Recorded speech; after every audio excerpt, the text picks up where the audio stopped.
And welcome to Richmond Oval. It's round 9 in the SANFL West. Adelaide sitting 6th on the ladder, taking on Central Districts, who are currently 3rd. The Bloods have only won 2 and have drawn 1 from their 7 matches this year. Central's, on the other hand, have won 4 and are looking pretty good in 3rd position after a massive win last week over Sturt. Joining us as always, Mark Daly. It should be a great afternoon. The weather conditions fantastic, good crowd building.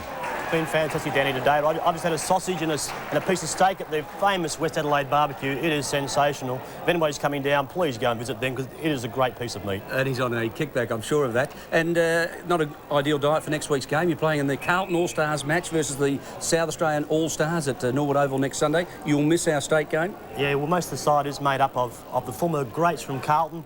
Blokes that played back in the 1978, 79, 81, 82 grand final size, and also the 87. There's people like Alex Chiselenko, there's people like Alex Marcoux, Wow Jones, also Bernie Evans, who I played with in 87. Wow, by the way? Oh, we'll kick that one quiet, just between the two of us, that one, I'm sure. But no, it's going to be a great day. See a few of my old teammates back from 1987. There's Warren McKenzie and sort of blokes like that coming across, so it's going to be a great day. It's going towards charity. It will be the Peter Motley Cup that we're playing for. And all the proceeds are going to the Julia Farr Centre. So it's going to be a great afternoon. Next Sunday afternoon at 2 o'clock at Richmond Oval. Good on you. Get down there and support a pretty worthwhile charity. Down the boundary line, a man who was, I suppose, dwarfed by the mini-league last week as we crossed down to the boundary line just before half-time, Rob Popplestone. Thanks for that, DB. I was probably dwarfed by the mini-league. I am dwarfed on the boundary down here with Mike Parsons. Promises to be a great game, doesn't it, today between West Adelaide and Central Districts? And to my mind, I think this is the crunch game for West Adelaide. They've disappointed 2 out of the last 3 weeks when they've been in winning positions and unfortunately died quite drastically in that last quarter. And Mike, I think you'd suggest you've seen last week's game, of course, against Norwood. They were in, I suppose, a winning position if possible, if they put in a solid 30 minutes, but really disappointing in the end. Yeah, they really faded out there at the end of the game, and I think the injuries that they carried to the end of the game last week really affected them, and those injuries were serious enough to keep a lot of those players out. 5 changes for West Adelaide. You know, a settled side's a good side. I think Westies are going to really struggle to come up today. In the centre of the ground, I think it's where it's going to be won and lost. The new kid, Marsh, coming in, he's jumping against Arnold. It'll be critical that he gets his hand on the ball and gets it running, gets them down to Mellor to get enough chances, because Central District's defence has been very good all year. And DB, what's your tip for the game? I'm going to stick with Central. You've got to suggest that this is probably the most important game of the year for West Adelaide, Mike. But I think the Bulldogs' form is good form, and the Bloods really will need to pull something out of the hat. Now, just to remind you that next week there'll be no coverage Saturday afternoon. Of course, the South Australian state team, the league team, the state league team, goes to Canberra for a match against the ACT, and Michael Noonan is coaching that squad. We approached him this week and asked him about South Australia's approach to next week's state game. Well, how fantastic that SANFL has decided to maintain its support for state football. Even though a lot of the focus has been on the AFL, they've still decided to provide a state game this year of the SANFL players versus the ACT. Fortunately, I've had an opportunity to get in very close to the lads and see just what their attitudes and their approach to this game is, and I can assure you all that from top to bottom, from go to woe, they are very, very keen to ensure that the reputation of our state as the second best in the second part of the competition remains that way. I think it'll remain that way, Mark. You've been involved in state teams. It's been pretty important in South Australia. It has been very, very important. I mean, I played 17 state games for this, for our state here. It really, I mean, I've got about 5 or 6, 7 of those Guernseys still hang up in my wardrobe, but I look up to it and really do admire and feel proud that I play for the state. But playing the ACT, I mean, they're a little bit of a situation where they have to win the game. If they do, we'll say, well, it's really to be expected, but if they lose the game, God help us. And Rob Popplestone down the boundary. Rob, last year against Western Australia, South Australia were quite magnificent under Alan Stewart. They've got a lot to lose against the ACT if they happen to lose. Well, you're right too, and Canberra themselves have a lot to lose, DB, because don't forget they've put their hand up and wanting to put a side in the SANFL, and I suppose they're wanting to be competitive at the very least. South Australia did gain a little bit of credibility. Of course, they were beaten by Tasmania and Western Australia 2 years prior, so they need now to string a few wins together. And Michael, you're pretty close to a lot of the players in this state squad. You catch up with them regularly. The feeling amongst them is pretty solid towards the game? Yeah, most definitely. Everybody that's involved with the state squad is very keen to get it done. Michael Noonan's enjoying that role. He can really focus on it, and the type of game that he says he's going to play, that running game, if they get a dry day, I'd expect South Australian team to come away with a good solid win. One thing you can always guarantee is that the ACT are vigorous sides. The Cowboy Neil came from there, Alex Jezelenko came from there, and they put up some great contests. Of course, the other spectrum is the junior football. And this year the Sapsaza teams are competing. 40 districts, Mark, you've been involved in that, as has Barry Robran, Mark Nailey, Stephen Kernahan is one who's been involved in that, Russell Ebert as well. And here's some kids we caught up with training for these Sapsaza games on Monday the 26th of May, that's this Monday, where the Metro kids go to the country to play games. We just see there, David. Just surprising me that, I mean, go back 10 years ago when I was playing the game, you just see kids in SANFL Guernsey, whether it's the West Torrens Guernsey, whether it's the Old Bay Guernsey, but just look back in that vision then, and most of the Guernseys were either Richmonds or Carltons or the Camry Crows. Well, they're still wearing footy jumpers, and I suppose that's the main thing, isn't it? And of course, then the return bout is June 16th, where the country kids come to the city. I think that's a good part of their education as well. Meanwhile, back to local matters in the SANFL, the premiership table as it sits at the moment. Port Adelaide sitting in second behind Norwood, who haven't lost a game just yet. Well, Norwood we saw last week, they were in sensational form. Still got another gear, I reckon they've still got left in their cogs there somewhere where they can lift up a little bit further. But also with Glenelg at the moment, they're just sneaking into that final five after their draw last week with South. But poor old South, last 2 weeks they've had draws. Can there be a third one this weekend? Playing tomorrow down in Wollonga. Our statistician Ian Mogridge tells us that South Adelaide are the first team ever in South Australia to have drawn 2 games in succession. There's the goal kickers. Jim West heads it with 29. Greg Mellor, who's playing today, only got 2 last week. He played the second half as a ruck rover, is second on 20. We also see Jared Cotton there, who comes back to full forward today. He missed last week's week. He was taken across to Adelaide, didn't play, but this week he comes back, lining up with full forward. He should kick a bag this afternoon. But also McGuinness is there, who started very quietly this season, but starting to pick up a few goals. Just sort of later in the games now. And in the other match being played today, North Adelaide sitting in 7th position, take on the Eagles, who are 9th and sitting bottom. A pretty important match, you'd suspect, for the Eagles. Oh, it's going to be a hard game for them. Now, the Eagles at the moment, they've copped a fair bit of criticism so far this year. Bruce Winter and the players, really at the moment, they need to win. They're playing away from home at Prospect Oval, and that is a very, very hard game to win this afternoon, especially playing at home for North Adelaide. Tomorrow, South and Sturt, the 2 big improvers of 1997. 8th versus 5th. We'll look at South at the moment. They're playing better football. Sturt really have been, what we expected this year. We needed to see that, that improvement. They've won a few games this year, and really is great for Phil Carman and the boys. And they put a bit of pride back in that double blue Guernsey. And of course, we might remember when these 2 teams, Central and West, played last year. There's the results. Now, Central was 2nd, West were 9th. Now, that was round 4 of last season. Remember then West had lost in that match 4 in a row, and they came out and won 6 of their next 7 to really be contenders. And by round 13, they were sitting in 4th position and challenging, and only went down by 9 points. And looking through the goal kickers, Tim Cook got 3 in the early game, but Simister has got 4 each time, and he's not playing today. So that's one of the problems that West will have to overcome today. And Cotton, in the second game, got 5. So he's been amongst the goals also, and been pretty important. Well, he's been good, but you see there, I mean, Central's over the last couple of seasons, they really have had the wool over this Blood side.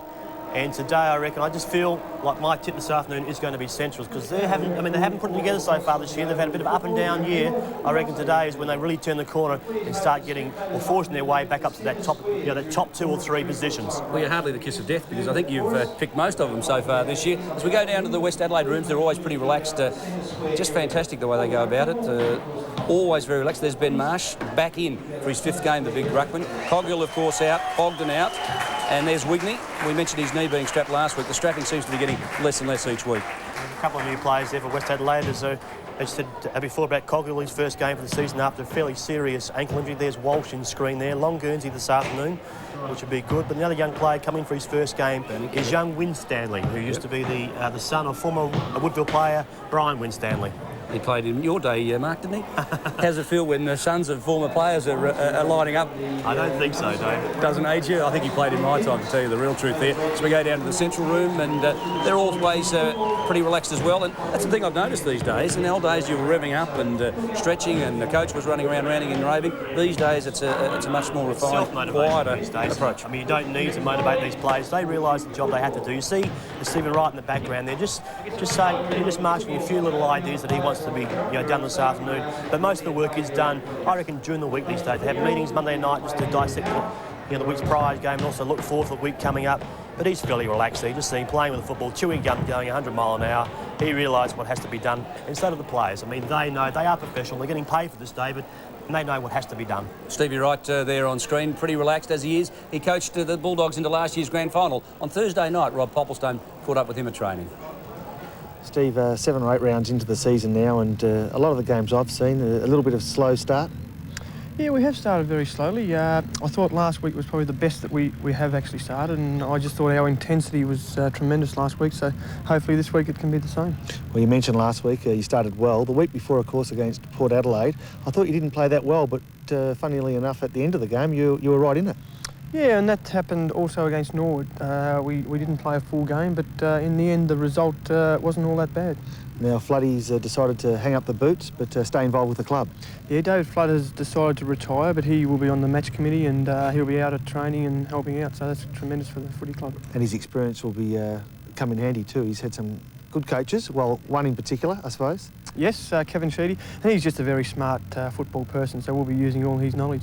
Now, Coffey got the job last week. You'd envisage that he'll keep that job? Yes, he did the job for us, but that just adds a little bit of pressure to him, and he's got to come up again this week. This stage of the season, any players that have exceeded your expectations? I think a few of our young blokes have been quite good. While not starring, they're going to be good players for us in the future. Steve, good luck. Thank you. Yeah, the young blokes are the key, Mark, aren't they? They've won 4 from 7, but they haven't been quite as impressive as last year, that's for sure. Oh, definitely not, David. But we just see before, he mentioned David Flood.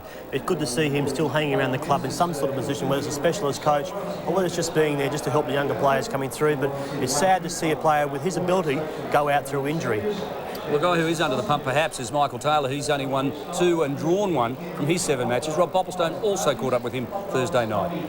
Michael, your round 5 performance against Sturt was a good one, but since then there's been a few concerns, obviously. Oh, certainly, Robbie. I think we've copped a fair share of injury. I think we've got about 16 on the injured list, which there's about 4 long-term there or 5 long-term. So we've got a bye next week, so we're looking forward to that. But certainly, I think Sturt, we went down to Noarlunga, and it was a hard-fought game down there with the very windy and very cold, and we played, I suppose, the best team in the competition last week, and we were up with them for 3 quarters, and they just blew us away for about 15 minutes and kicked 5 goals. And I think you look at the negatives and the positives. I think more positives come out than negatives. We're talking about that last 15 minutes. A few weeks prior to that against Port Adelaide, the same happened in the last quarter. Is that a concern? Yeah, it is. We suppose the consistency, we spoke to the players tonight about that, and I think, footy's played over 4 quarters, you've got to be very consistent from start to finish, and I suppose that, we've had 6 young fellas in the team last week. They only play 11 games between them.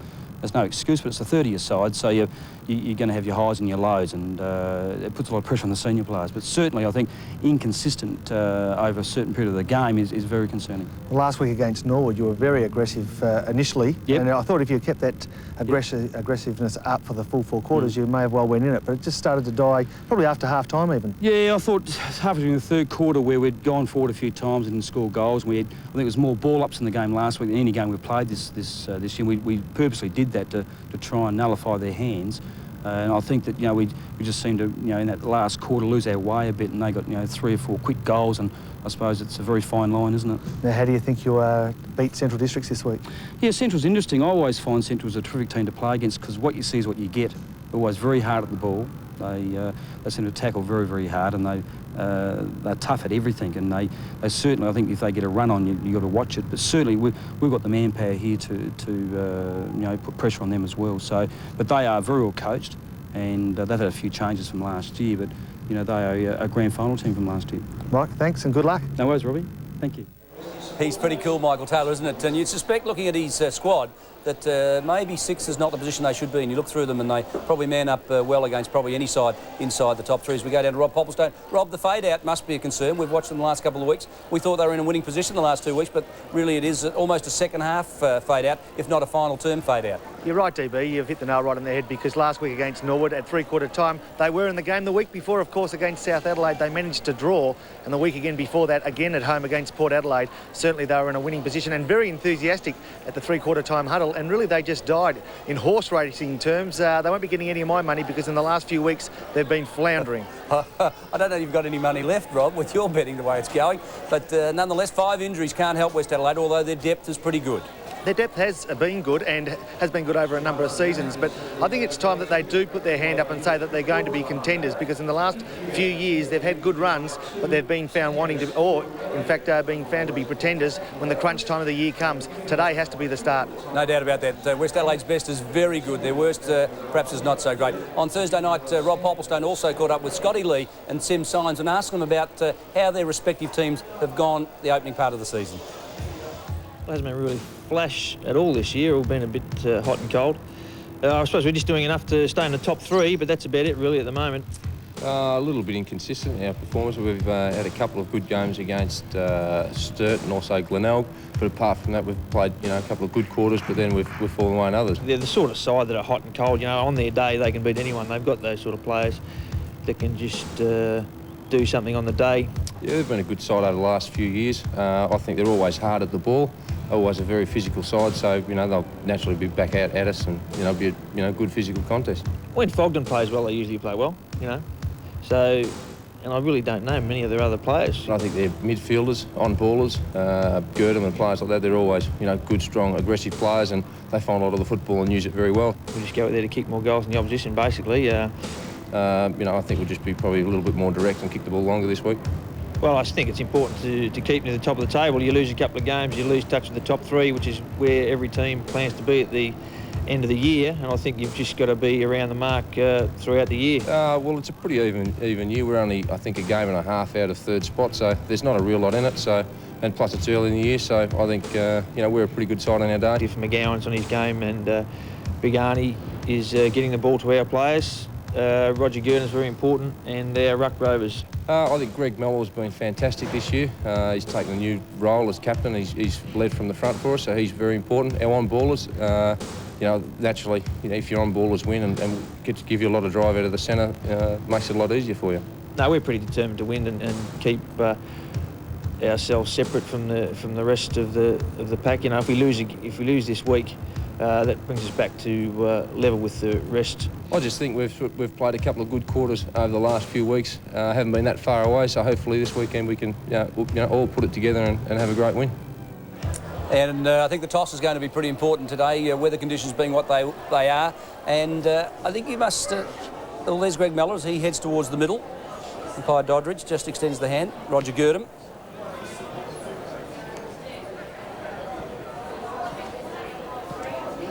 Now, Roger, of course, gets the call. And Greg Mellor has won, and he'll kick left of screen to the northern end as we go to the West Adelaide lineup. And Mark Nayley, Michael Parsons, a couple of interesting moves. Connell perhaps into the middle, the most significant. Yeah, last week's game was pretty ordinary with Matthew Connell, as far as he would be concerned. His standards are set pretty high, and last week, pretty ordinary game wasn't by him, Michael Parsons. Yeah, it's time for Matt Connell to actually stand up. He's a Pros Club champion from a couple of years ago. The man can play football. He's got his chance now right in the middle of the ground. He's not on a roll or anything. His job's just to get the ball and get it down to Greg Mellor to give him some opportunities. We see a young 18-year-old in Benny Marsh come in. He replaces Fogden, who they really will miss this afternoon. Another experienced player in Brett Heaver comes in. Former, I think he was Melbourne player and also Carlton player. He's come in at the moment, so he should give him plenty of little bite in that forward line. Something they might have lacked last week when you had players like Mellor and Symes going for nice big grabs, and Richardson just didn't have the players last week to be able to kick goals up forward. Yeah, Timmy Symes played an excellent game last week, I thought. He got his hand to the ball there in that critical centre-half forward spot. But they just didn't have the crummers on the ground, and if Heaver can get his hand on the ball when it comes off the packs, get it further forward, then they're in with a real chance. You see the Centrals boys there, Roger Girdham, also Scotty Stevens amongst them there at the moment. They really need a win also, but we just see a look at their side just quickly. A couple of their players that it really will be players to watch this afternoon. I think Centrals have shown all year that they've got a good running division. They're very solid at the back of their defence, but up forward they're really struggling to find somebody to kick consistent goals. Conway gets another chance there this afternoon. Between him and Coffey, if they can get 6 or 7 goals between the two of them, then Centrals really are going to be tough to beat for the Bloods. You just see there also the young Stevens on the wing, and also young 70-year-old in Stewie Dew. I mean, there's a couple of important positions there on those wings. If they're going to fight today, that centre line, and with McGowan also in the middle, those 3 players really had to set them alight. But they've got Conway at full forward. He's back this week. He will be a big bonus. Yeah, we saw last week the centre line duels between when West played Norwood, when Norwood got on front, on top across the centre line.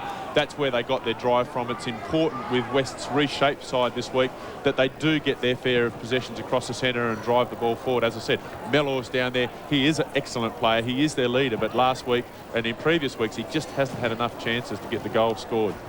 We just see in screen there, the big fella was Mark Conway. Fairly big job also wing. He's got that strap across the top of the nose. You might want to tell us a little bit about that, Michael Parsons. Look, it's one of the big questions I've got when I watch sport these days. The first time I saw it was in the Rugby World Cup.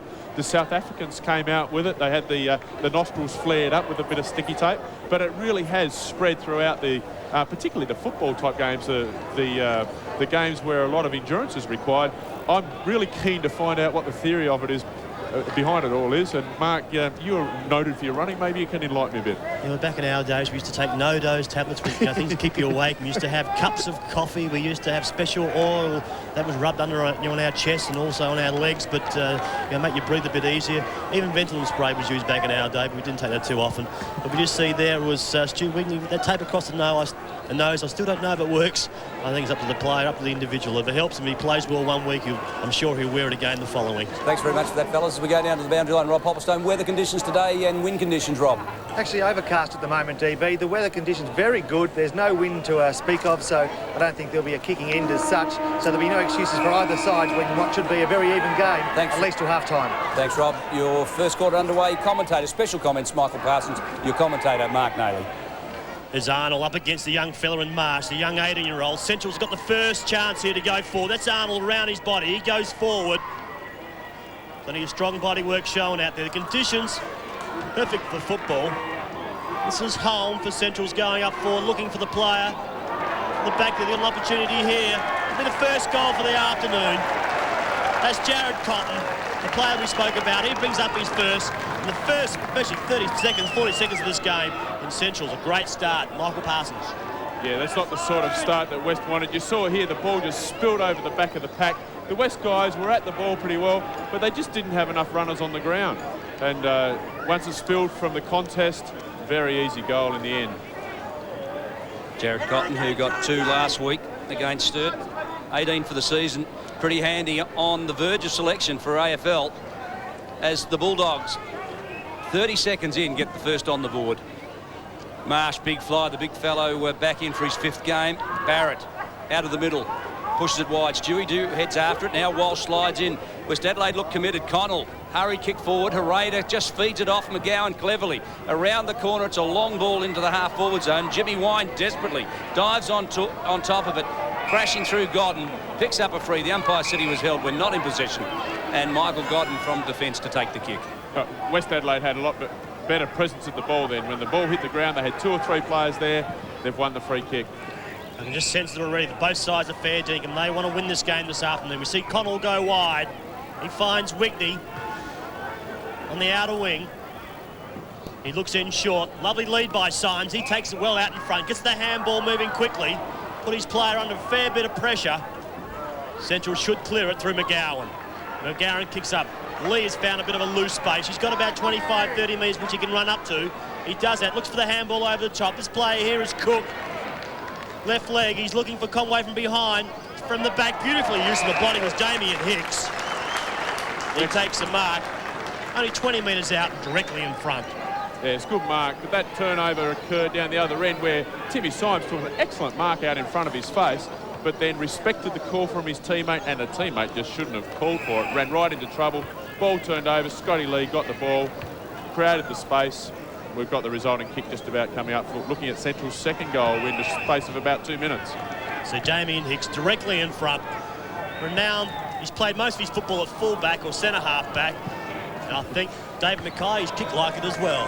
Well, you've been a little ungracious there, because you might recall in the early part of his career, he played a lot in the forward zones. He was trialled at full forward for a while, had a stint in the forward pocket, has played successfully at centre-half forward.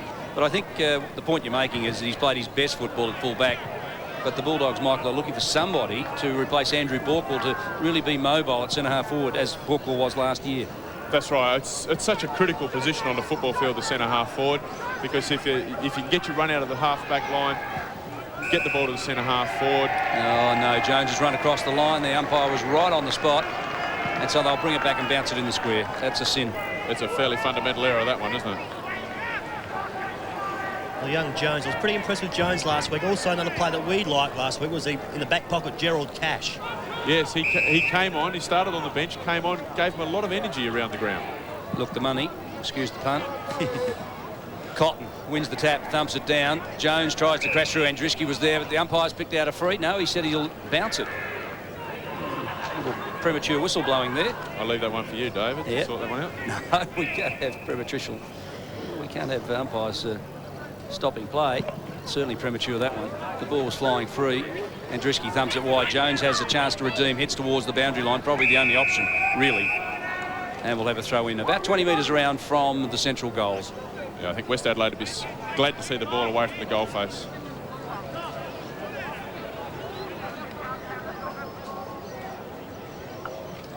Marsh in front.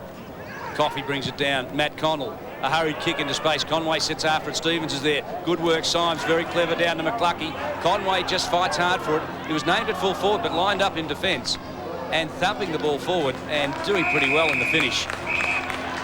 Was a little fellow in Nathan Luke. Is that right? Or Luke Nathan? Tim Symes is the one that impressed me. I saw him play last week and he played an excellent game, had 28 touches or something, and he started off again this week and he's working hard to get to the fall of the ball. See Symes trying to take front position. Hits his hands the ball beautifully. This is Barrett. Stevens is in there. Also Symes again. And there's that player also, Luke Nathan. Or Nathan Luke, as Dave Mackay calls him. Down the boundary line this afternoon is our ever-reliable boundary rider, Rob Popplestone. What have you got for us so far? Thanks, Mal. Just across that centre line, as expected, they've lined up as peaked. McCluckey will line up on Stevens. That'll be a good duel. In the centre should be a ripper. Matty Connell on Ricky McGowan, both prolific ball winners, and Jarvis on Jew on the other wing. And just keep an eye on Scotty Lee, of course. He normally runs free from that back line, but today his opponent is Heaver, and I don't think Heaver will allow him the latitude that he's been used to in previous rounds. Rob, I remember you were commentating this equivalent match last year. Scotty Lee kicked 2 goals from a back pocket and just ran everywhere. I remember talking to you about it after the game. He was very impressive in attacking. He is, and he can do that if his opponent lets him run and sits back and waits for the easy kick. But Brett Heaver, as you know, DB, is an experienced player and he won't allow that to happen. Great hand showing there by a couple of experienced players in Stevens and also Girdham. Centrals have a chance here. Beautiful work done there by Matty Jones. Kicks the ball up forward, and again Hicks takes a mark a bit further out.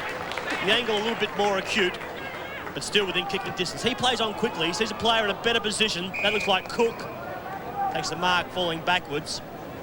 Yeah, it was good work by Jones. He just kept his eye on the ball, evaded the player, and then the disposal was right on the money.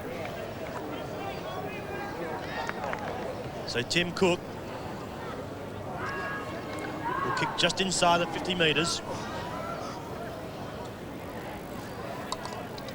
See which way it will go. He puts plenty of effort into the kick. I think he's made the distance. I think he's got the accuracy. The flags behind the goal square indicate the umpire also puts up 2 fingers. He brings up his first goal for the afternoon and Central's second. Yeah, again, it was the run out of the half-back line from Central Districts. There was a contest on the half-back line. They got the handball forward to a running player that we'd just been talking about. It wasn't Scotty Lee in this case, but it set it up. Nathan Jones did the rest with the disposal, and they've ended up with a goal. Matt Jones. Nathan's causing us problems here, David. The Bulldogs 2-1. West Adelaide yet to score. In fact, I think they've only gone past half forward on the one occasion, West Adelaide. We're 7 minutes and 17 seconds in, and that's really going to have to be rectified quickly. Cotter out to Cook, who really is picking up plenty of the ball early. Jones thumps it down. A loose ball. Barrett feeds it out to McCluckey. Further afield. Opportunity now. Getting away was Cash, and Scotty Lee, isn't he strong? Stands his ground, and there's very few people who can shift him. Now Cook inside 50 again. This is the 4th possession inside that 50-metre arc for him. Girdham, short one. Look at this Holm, recruit from Tasmania, who we're used to seeing just applying tackle after tackle. Now runs clear and marks 25 out directly in front. No, that was excellent. When Scotty Lee took that mark, it was Ricky McGowan that actually called him in and applied a block to the encroaching West Adelaide player, allowed him to take the mark, and it set up another goal. Central District's right on top of this stage. They really are controlling the ball, and their skills are good. Danny Holm, who averages a goal a game, and he's 7 so far with the Bulldogs, runs very close to the man on the mark, but these Tasmanians are not bad at kicking goals. Ask Paul Hudson. Yeah, and he gets another. Michael Parsons also is a Tasmanian that wasn't bad at kicking goals, but he had to be a lot closer than that. Now, I will give you another ABC hat then. Central's really starting to control the game. It's a lovely little disposal there. Good strong mark. It's McGowan. It's been informed there by Parsons that Central's at the moment are double the possession. They're 28 possessions so far, only 8 minutes, nearly 9 minutes of the first quarter. This is where it's starting right here with in the ruck jaws. I don't think Marsh has got his hand on the ball yet. Well, 19-point margin to the Central side. Walsh is in there just trying to get his side moving. But just as desperate is Matty Jones. We've seen West Adelaide, Mark, have a quarter fade out a game. Just wonder, Rob Popplestone down on the boundary line, whether this is their quarter fade out. Well, let's hope not, because it's very early in the game, DB, but geez, Centrals have had a flyer. Just interesting to note, they haven't really got a recognised goal kicker. I mean, I know Coffey's been given a key position there at full forward, but it's interesting to watch how the half forwards and forward pockets work. Just keep an eye on it. The players I speak of is Cook, who will change with Jimmy Wind, also Cotton, who's their leading goal scorer to date, and Daniel Holm and Girdham also changing on a half forward flank. Geez, they work hard like bees around a honeypot. Thanks for that, Rob. You might recollect Grant Coffey kicked 5 goals, 4 last week. 9 shots at goal, Mike. I don't know that I had that many in my career. Just back at the game, what we're just noticing now is that Central District's been a fair bit of talk about Sheedy's flooding of the back line, but it looks like Stevie Wright's picked up something, because just on that last passage of play, just about all the players on the ground were between the centre and the centre-half back position for the Central team. Panic kick forward there by Connell. Signs the second mark that he's sort of gone a bit too early for. Beautiful kick forward. It gives Wind every opportunity here to grab it, to move on with it. He gets tackled quickly by Godden. Bit of a contest and beautifully supported by McGowan. McGowan can set it up again if he wants to. Chips it out in front of Cotton. And Cotton, he's missed the mark. Umpire calls play on. West Adelaide through McClucky. Goes back further to Bannock. Bannock around his body. Again looking for Connell. The ball beats players out over the boundary line. Look, another game being played today, David, and also Michael. That's between North and Eagles. A big game for both sides. North Adelaide at the moment with a slight advantage by 1 goal. Yes, the Eagles need a win there, don't they? North Adelaide have a couple. Barrett comes off. Coming on, Philip Morris, who's missed the last few with injury. And the doctor is out having a look at Chris Barrett, so we might get Rob Popplestone just to check on that for us. See what's wrong with West Adelaide's #1 rover. Girdham was out of place at the boundary umpire. Don't know he's too happy with the decision either. It's very unlike Roger to question. He's got a smile on his face, so he must have been in the field of play. Now, I think it was Matthew Fenech. I wonder whether he's any relation to the boxing Fenech, so I wouldn't be giving him too much lip. As we go down to Rob Popplestone on the boundary. The play he just spoke of there, it appears that he may have got a knock in the knee, so they're just being attended to now. Fair enough. Can't be too cautious with knees. Girdham towards Coffey. One bite at the cherry, off hands. Heaver just caught one high, I think, as he dispatched that handball. Jones around the corner, and this is Paul Jarvis playing on a wing today. From the defensive section of the ground, deep in the back pocket. So he's a wingman who plays a defensive role. Andriski thumps it down. Holm to Girdham. The handballs are working, aren't they? McGowan around the corner he goes, and good work, Cash. Back and took a strong mark. That was a good grab. In trouble here. He's got no players out wide at all. Cotton should take this. Good spoil by Bannock. Bannock goes to the handball over the top. West Adelaide should go forward. They haven't had it inside their 50-metre circle as such. Chance for him here with the numbers at the ball. That was Andriski. Just chipping the ball across to McClucky. The play here. And Richardson should receive the free kick. hotly pursued by a Raider, the centre-half back this afternoon. Richardson lining up a centre-half forward. Normally plays on a half-forward flank or in a forward pocket. Has been given that responsibility. Which way will he go? Should hit the top of the square. It's the direction that he goes for. In there was Symes, over the back beautifully. That player there, and Brent Williams. On the Crows list, Brent Williams brings up his first goal for the afternoon. That's West Adelaide's first, a much-needed one for them. And that passage of play started back with Baddock. He's had a couple of key touches in the half-back line. He's shifted from that on-ball role of last week or in the middle down onto a half-back flank, and he's holding his own and against a lot of balls coming his way. But that time he controlled it, got the ball forward. Richardson took the possession, or got the free kick, and getting it to the front of the goals allowed them to get that easy score. 13 points the margin, 13 and a half minutes into the first term. Heaver roving, Marsh rucking for West Adelaide. Arnold, Marsh wins it, thumps it down. Arnold tries to flick out a handball. Walsh's kick was smothered. Holm goes crashing through. Gee, it's a ferocious space out there in the middle, and players are attacking the ball. Jarvis comes up with it. And a good crowd enjoying this match. Over 3,000 people here last week. You'd suspect the same again today. South Australian football alive and well in the suburbs. It is. Marsh flips it down. Heaver couldn't get clear. You just think that there's plenty of attention on Brett Heaver, and Central obviously see him as a danger man. Here he is. Played against Collingwood, didn't he? His first one, and then out with a thigh injury. Mellor sold the dummy beautifully. He's a talent, this fellow. Around to full forward, centres it up beautifully. Richardson took front position, goes after it again. Loose ball, Walsh off the ground. Richardson tried to recover, but it ricochets off his knee. Arnold strongly at it. And McClucky there, but the ball beats all players over. West Adelaide, when they've got the ball about 10, 20 metres outside the 50-metre line, they're really emptying out that 50-metre zone. Centrals, on the other hand, are pushing their players back. And there's a lot of unmanned Centrals players there in the 50-metre area when the ball's coming in. West have taken a bit of time to find a bit of momentum. They've got it now. They're putting a bit more pressure on this Bulldog side. Going forward is McGowan. McGowan kicks it up. He has a player to take the mark, which he does. Again, that looks like Hicks. So Hicks has taken a couple of marks so far in this game.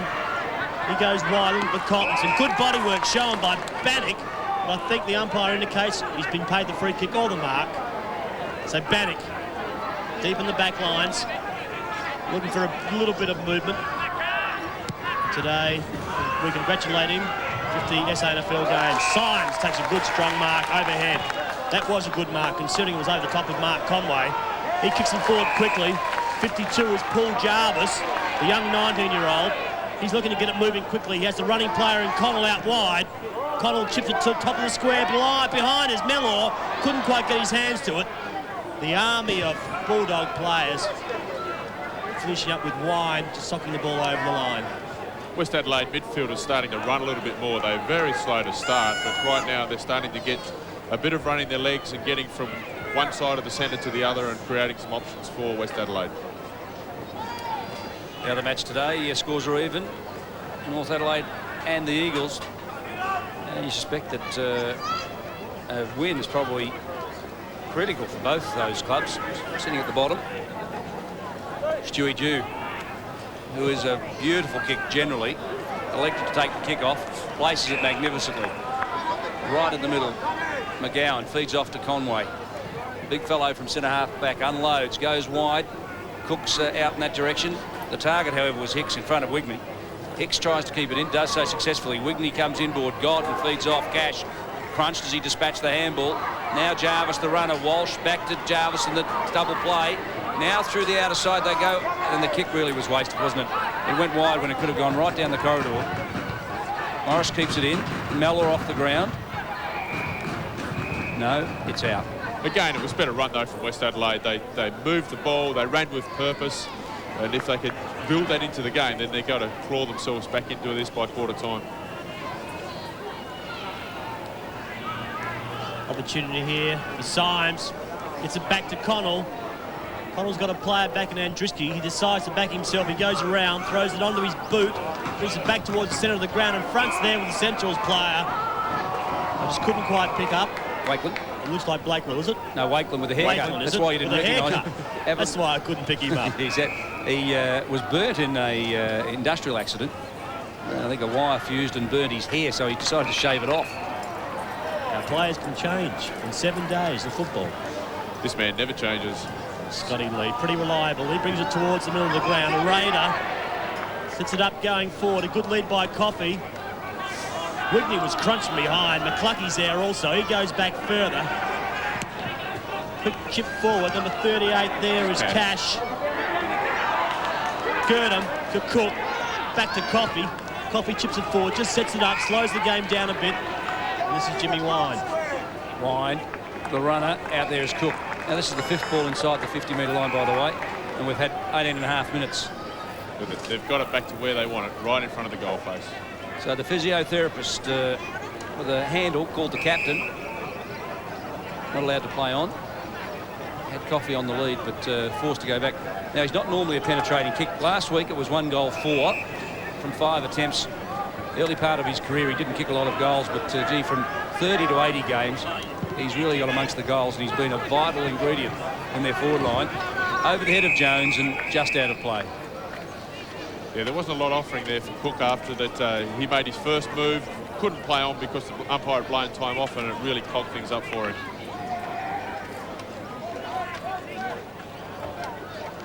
So ball thrown in.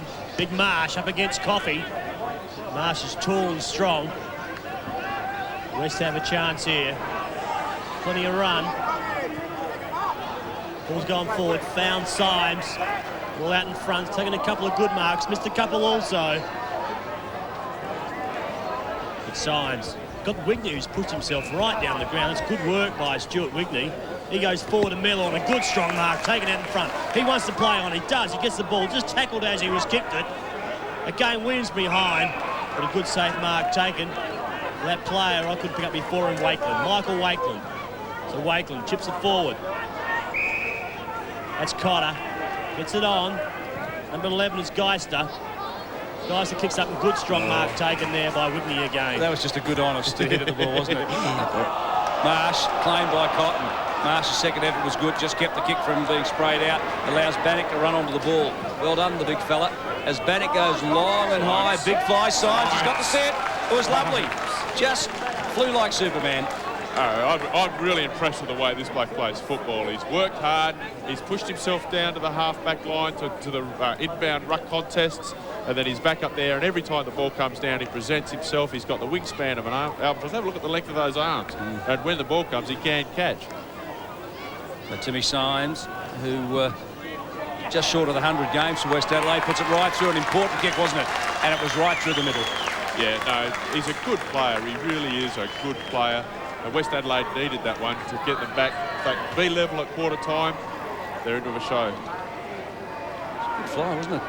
No. Conway's no slouch in front. He's a big fella. He had to jump right over the top of him.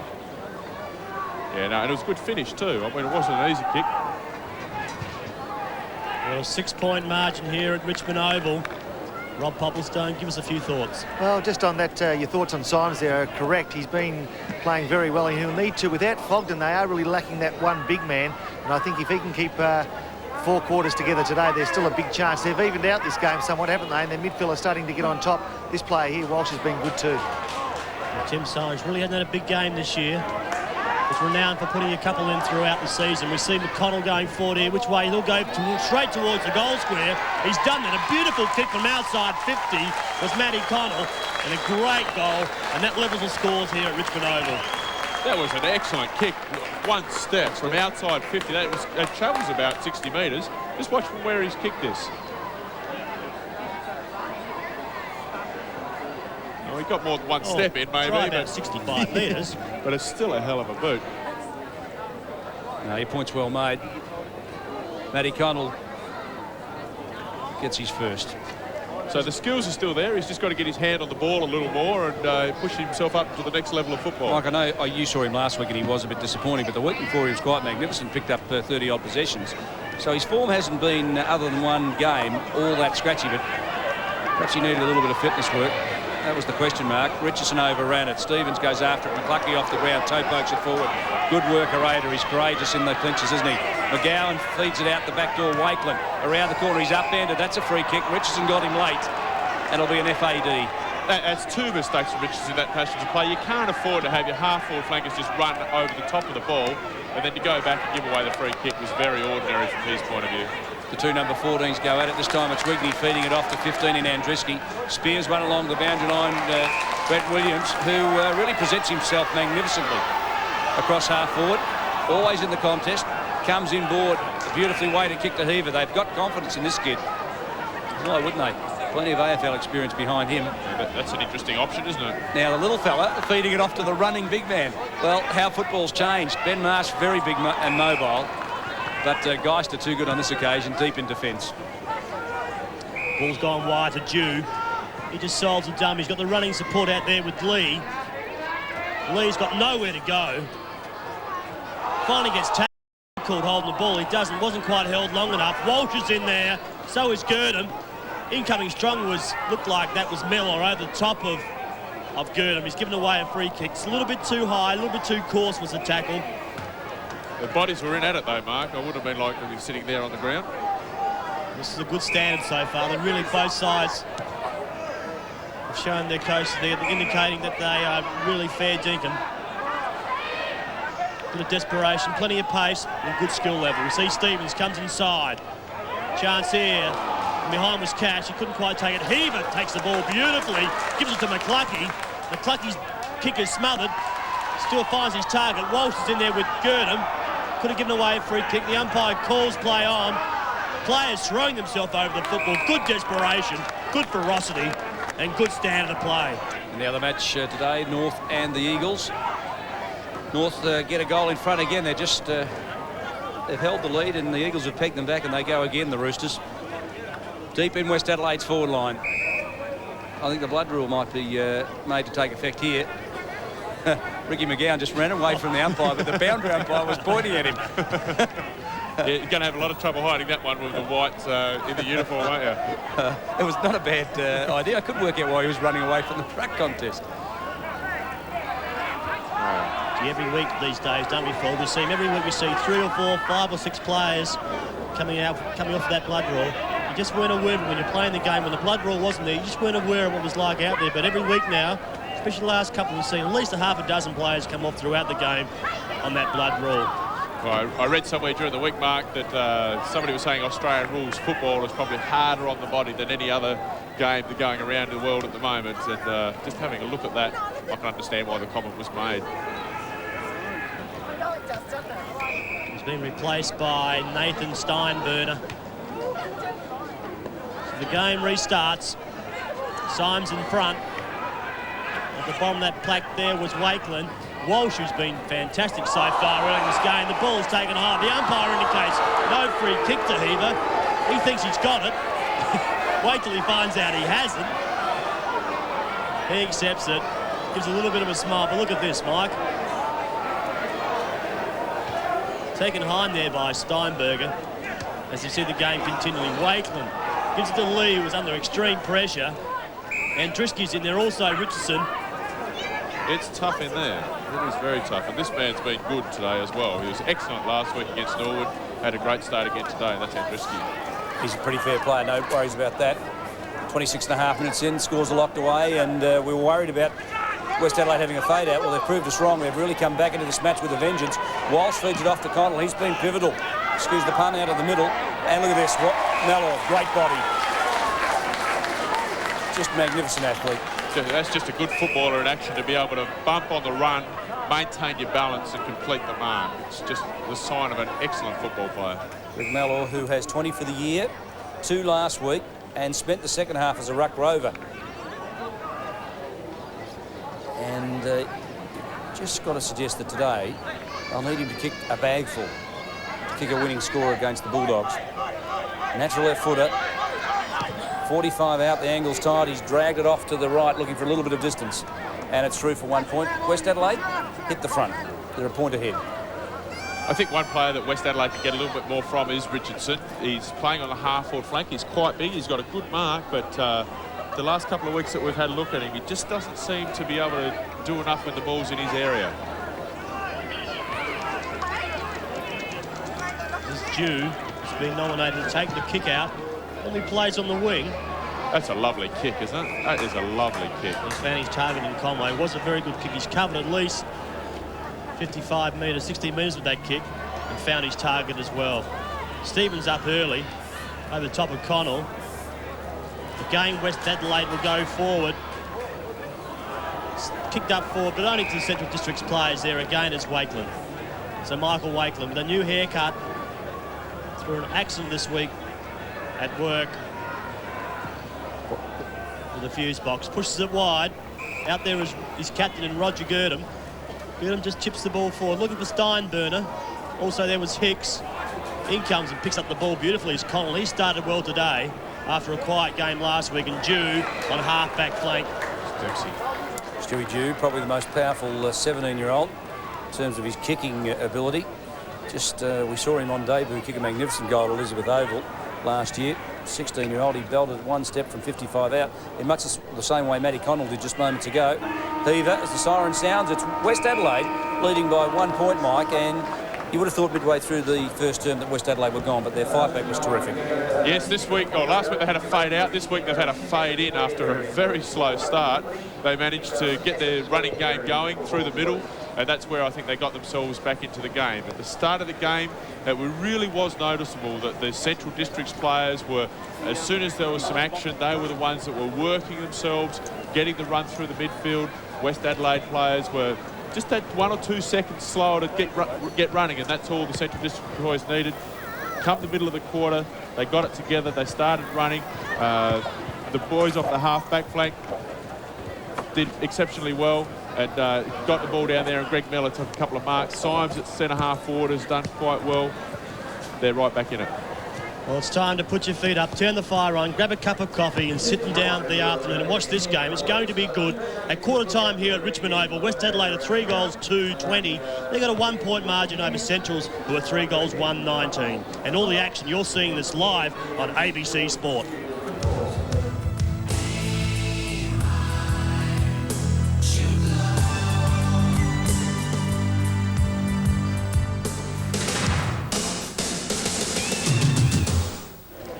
One-point ball game here at Richmond Oval, and one of the key players in this match this afternoon was part of the Bloods' comeback was number 5, little Steve McCluckey. Today we profile him at quarter time on the ABC.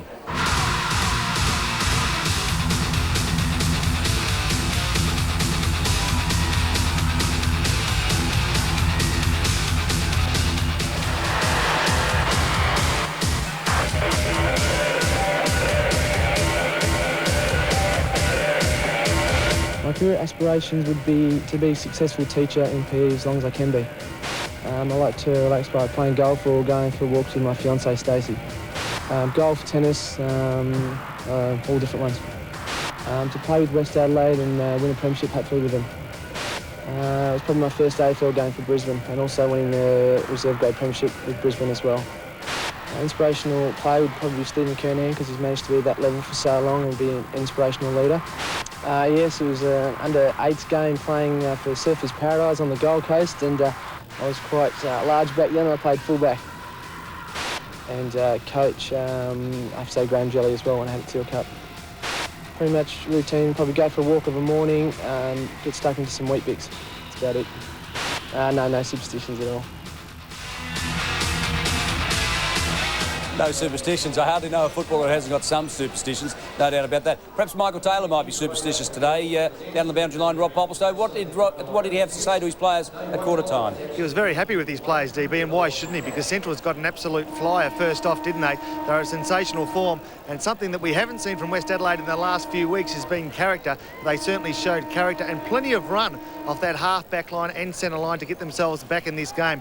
It was good work. He complimented a few of the players, and players that you'd expect him to do just that, and they were Brent Heaver, Matt Connell was very good, also Walsh. He thought Wigney had some good runs off that half-back line and put pressure therefore on the Central's forwards, and that's what the concern was over at the Central Districts huddle, because their forward line they don't think has been working well, and Scotty Lee made the comment that they need to move the ball forward quicker, and obviously they need to do that because they haven't got key forwards as such. So they're wanting to bring the ball through the corridor, move it very quick, and be looking for their half forwards in Holm, also in Cotton, and they're looking for Cook to provide a little bit more through that midfield also, DB. Rob, can you give us any update on Chris Barrett, who went off with, you said, a knock to the knee? It's still being iced at the moment, DB, and I don't think that we'll see him back because he was in a little bit of pain. I think obviously Ricky McGowan, who went off on the blood rule, he's gone straight through to the change rooms and he's being attended to now. I wouldn't be surprised if his cut needed stitches. Anthony Bannock going to a back pocket was pretty important for West Adelaide too, Rob. It was, and probably that's some of the reason that West Adelaide got back in this game, because he's got the job on Jared Cotton down there. Jared Cotton, you said earlier in the call, had kicked 5 goals for, and one of the dangerous forwards, isn't he, for Central Districts. Bannock's managed not only to take him out of the game, but provide some thrust from that full back line. Ben Marsh, who hasn't played at this level for quite some time, had a knee operation in the summer. He looked pretty good in ruck. Look, he looked very good, but you'd have to suggest that Conway has had the edge on him. But maybe Marsh can start to wear him down as this game goes further and further into the second and third quarter. Thanks very much for that, Rob. Quarter time, the score here at Richmond Oval. West Adelaide 3-2-20, leads Central 3-1-19. The margin, a single point. Symes has 1, Connell 1, Cotton 1, Cook 1, and Holm has 1. And fellas, statistically, not a great deal in it, although you'd suspect that perhaps in the marking department, Central have been a bit stronger. There's nothing in there really at all. I mean, the hit-outs are the same, the frees are the same, the handballs 2 difference. The marks, well, that's the biggest margin we can see there, with a total of 8. But really, Mike Parsons, there's nothing in this game, and it really has been a sensational first quarter. And it's down to the boundary line and Rob Popplestone and Michael Taylor. I have Michael Taylor with me, and Mike, a slow start, but the boys showed a bit of character midway through that first quarter. Yes, they did, Rob. I was very pleased in the way they fought their way back. Central's got away to a flyer. They had 3 goals before we scored, and I was very impressed with our centre square work, and I think we just picked that up a little bit, and we moved the ball on quickly in our forward line. We can do some damage. Yeah, certainly looked good through that midfield, and the half-back line were running very well. Yes, they were, and I think I've been at them all week to do that, and we've had 6 changes from last week, and they're all forced, and the kids have come in, and I hope we can sustain it this quarter, and we'll get to them at half-time and have a talk about it. Good on you, Mike. Thanks for that. Rob. Back to you, DB. Well done, Rob. Great comments, Michael Taylor, and that certainly is a real insight, and thanks to Michael Taylor and the West Adelaide Football Club for allowing us that. As the second quarter underway at Richmond Oval, with the Bloods leading by a point. Special comments, Michael Parsons, your commentator, Mark Naylor. Start of the second quarter. Really is set for a big one. See the big fella that's coming flying through. That was Holm, couldn't quite take it. Heaver with quick hands, gives the ball across to Nathan. Nathan kicks it high. Up there is Richardson, he couldn't take it either. 26 there for Centrals was Arnold, pushes the ball forward, and Stevens ends up with it. Stevens goes long and strong towards his player up front in Cotton, and a great mark taken out in front was Jared Cotton. Already kicked 1 goal for the afternoon. We'll go back to look at his second. That was a good mark to be able to position his body to keep the West Adelaide defender away from the ball and then have strong enough hands to complete the mark. So Jared Cotton kicking from about 45 metres. Pretty well directly in front. Has he got the distance? I think he has. The umpire indicates that he has also. That's his second for the afternoon for the young fella. And that's a good start by Centrals. The way they started in the first quarter by kicking the first goal. That's right. Again, they've got a quick entry from the ruck contest. Nothing really came out of it, but once the ball spilled free, and they got the quick entry, and it was a good mark by Cotton. Got to be impressed with the way that guy can grab the ball cleanly with his hands. Bannock has the job on Cotton, so obviously Michael Taylor thinks Cotton is one of the big dangers. Cotton has 2. Bannock has attacked beautifully. Arnold wins it down. Heaver roves it. Accelerates through the middle. The kick was smothered by Conway. Heaver's good enough to recover. He goes goalward bound. It's going to bounce. Wrong side, however. It'll hit the point post, in fact, and out of play. Excellent passage of play. It was a good second effort. Tried to get the chip kick off. Was smothered. Good enough composure to come back and gather the ball. Unfortunately for him, the kick come off the side of the boot. Just a little bit of class about Brett Heath. He's already had 11 possessions. It's not bad in a quarter of football, but there is a little bit of class about him, Dave Mackay. Yes, more than any other player on the ground. So he's finding the ball, and given that he hasn't played for a month or so, it's a fair effort. 6 weeks, in fact, yeah. I noticed at quarter time, Matty Connell had 11 possessions to quarter time, so he has been at the ball a lot better this week, playing in the middle of the ground opposed to on the wing. Symes A big snap for goal. It's going to drop short. Mello read it beautifully. Tried to kick it, but look at the recovery back there in defence by Cotter. Right on top of the boot, smothered it, and it goes through for a point. No, it's good effort from, I think it was Geester, wasn't it, that got back there to put the pressure on. What you notice, West Adelaide setting up in a abrogated zone, we'll call it. You've got 2 or 3 outriders, and then some of their other players are manning up at the centre of the ground. Oh, Mello is just magnificent in the air. Look at the due kick. That's covered all of 65 metres. Powerful kick. Mello middles it. Ooh, streaming out. Not being able to get it was Williams. Now Steinburner. Burns away. The kick to the outer side into space. Cotton will run onto it. Bannock right on him. Just impedes him a little bit. Cotton is good enough. He's got a little bit of class, this kid. And a weighted kick beautifully forward to Coffey. Underneath it, Cash ducks back. Handball's out. Feeds it off to Jones. Dispatches the handball forward. Jimmy Wine gets a shepherd from Hicks. Now Gurdon, 2 bites at the cherry. Needs support, gets it from Holm. A high ball towards full forward. Jones front position, and he's got it. Well, he just came in from the side, read it beautifully. And Coffey just gave him enough of a shepherd to make sure that Jones just got it. I think Coffey was expecting that to land right in his arms, and then it wasn't there. It was a good grab. Another one of the Tasmanians, 2 this year, the Bulldogs. Taken them a few weeks to settle in, but now in the mid-season they've been important factors. And you might just consider that as the grounds get wetter, they might be more significant. Yeah, you'd think that they'd be used to playing a little slop coming from the Southern Isle. So Matt Jones, who hasn't scored a goal so far in South Australia, gets one now. I beg your pardon, now he got a couple last week against Sturt, but I've just had a look at the footy record. It's listed as none, but he did. He got 2 straight last week against the Double Blues. Yeah, I think that one there takes his season tally to 5. So that is a good mark. Coming from the side, eyes on the ball, and a good kick to finish. Well, a 10-point margin here at Richmond Oval. 4.5 minutes in the second quarter. Marsh needs to get his hand on the ball occasionally right here. He's just not even close to it. He's not timing it. I know you're a former ruckman. Just not timing his run at the moment, Marsh. It's just too far back. The ball's not carrying or going that high. As we see Richardson sets it up for Mellor out in front. Nearly got his hands up to it. Lee in the back line. Goes around his body. Finds a raider. Again, you see the West Adelaide tactic of emptying out the 50-metre zone. But once the ball hits the floor, that's where they're running into trouble a little bit, because the Central Districts have got the numbers at the fall and they can carry it out. Great mark taken by Cook before. Great courage shown. A raider ends up with it. He chips the ball forward. Connell reads it beautifully. He gives it across to Walsh. He'll back himself. He's got no players in short. Williams dives backwards, puts a hand on the ball. Mellor in there again, just chips it up, looking for Heaver. And finally Holmes ends up with it. He was going for the safety at the boundary line, shaked off his boot, hasn't quite made it. The umpire indicates that Andruski couldn't quite keep it in, and he'll throw it up, or throw it in. Danny Holm, tough player. He's in the top 10 in the tackles in the league. No worries about him having a go. Morris, Wakeland around the corner. Under pressure, it just lands inside the line. Andruski steadies, 2 steps, bangs it right in deep. Richardson was the target, and Richardson 2 hands to it, couldn't complete it. Geister handballs it away. Now Symes over the top of it.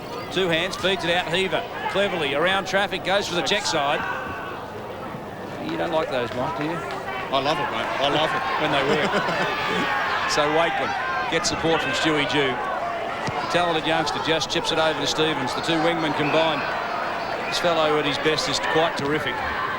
A long, hard-running player, kicks the ball beautifully, but this time it's Cash at half-back who marks and will relieve the defensive pressure for the Bloods. So Cash gives it to the running Whitney. Whitney goes wide, looking for McCluckey. McCluckey got a yard of pace, plus a paddock to run through to. He's got support by Andruski. Didn't need to go to him, but he has. He's run back, followed up, taken the handball back, kicks it forward. Again, Heaver just knows how to read that ball beautifully. There is a bit of class about him. Andruski also Gurdon in there first.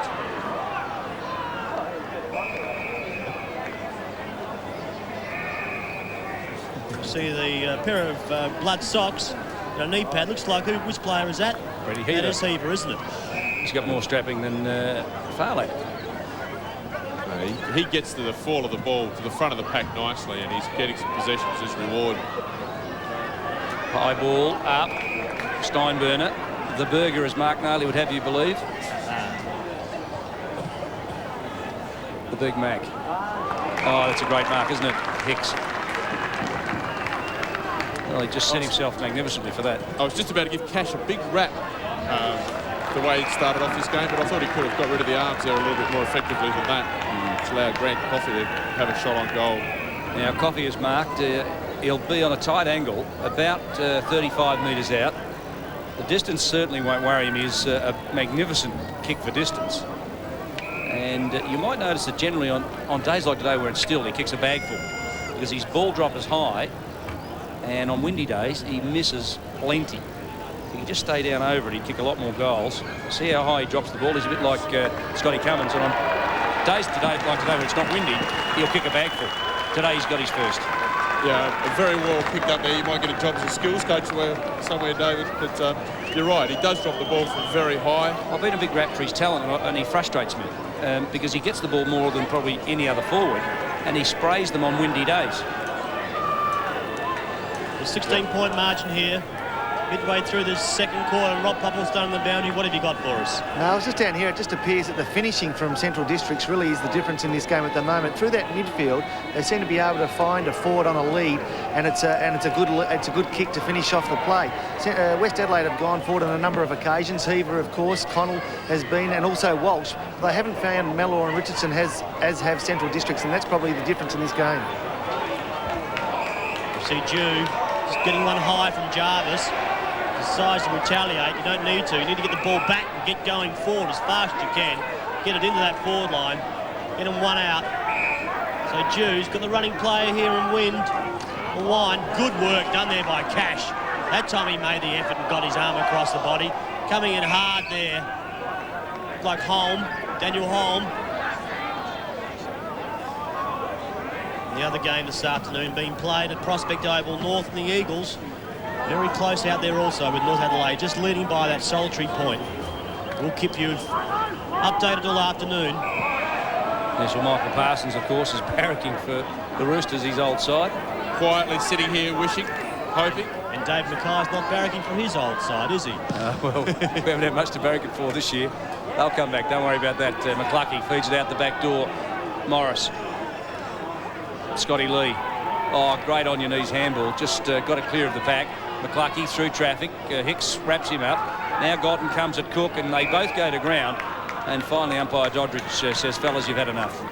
It's pretty willing out there. There's bodies going in. There's no beg your pardon. There's no excuse me's. It's just at the ball.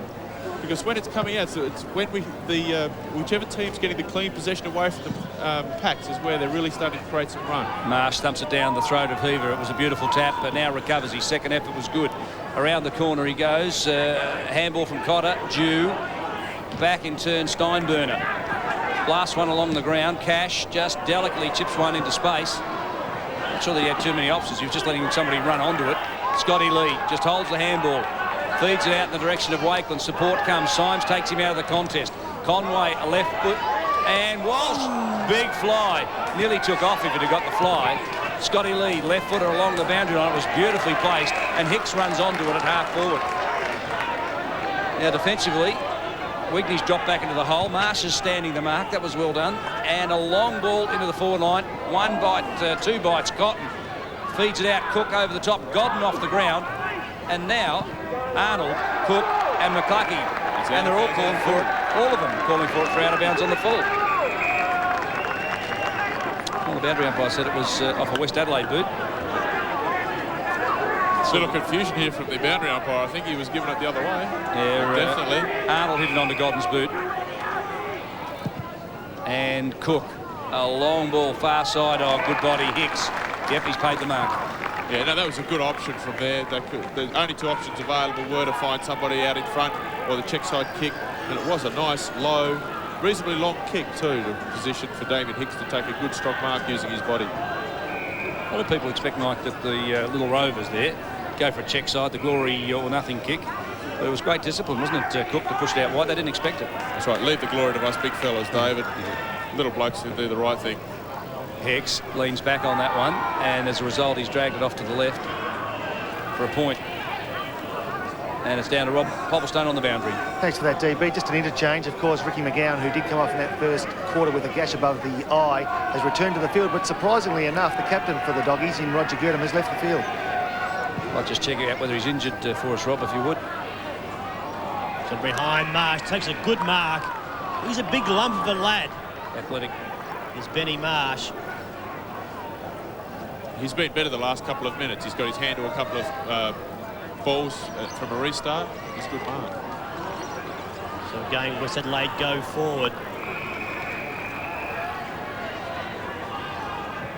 Symes, who had a very, very good first quarter, same as last week, started in sensational form and died out of the game last week. Just needs to pick up, but down the boundary line, we got Rob Popplestone. What's happening down there now? No, it's just with Roger Girdham. He hasn't been attended to by any trainers, so I'd suggest it's because he hasn't seen much of the ball.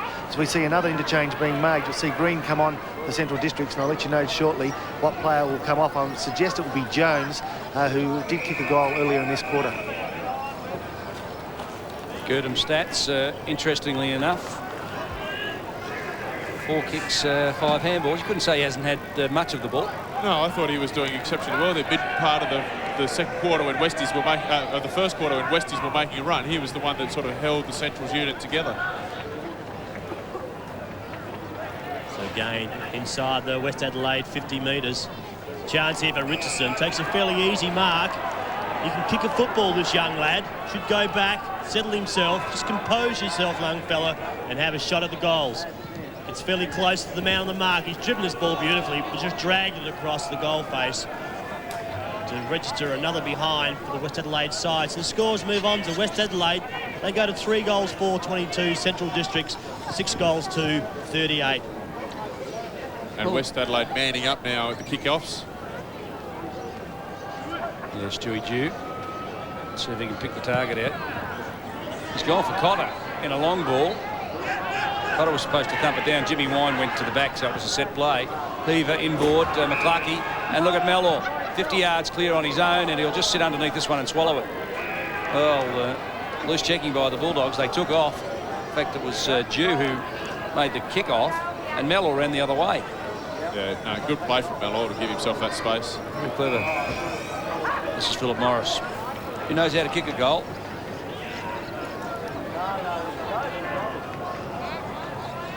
Again, it was a good quick out from Dew. It was long, probably went 60 metres to the target. They just couldn't get that second possession, which is critical. So Philip Morris back from injury. 30 out, the angle's slight, and he's hit the post. Woke up the worms. I think it's aluminium now. Do they still have worms in aluminium? I think you meant white ants. Yeah, it's not worms.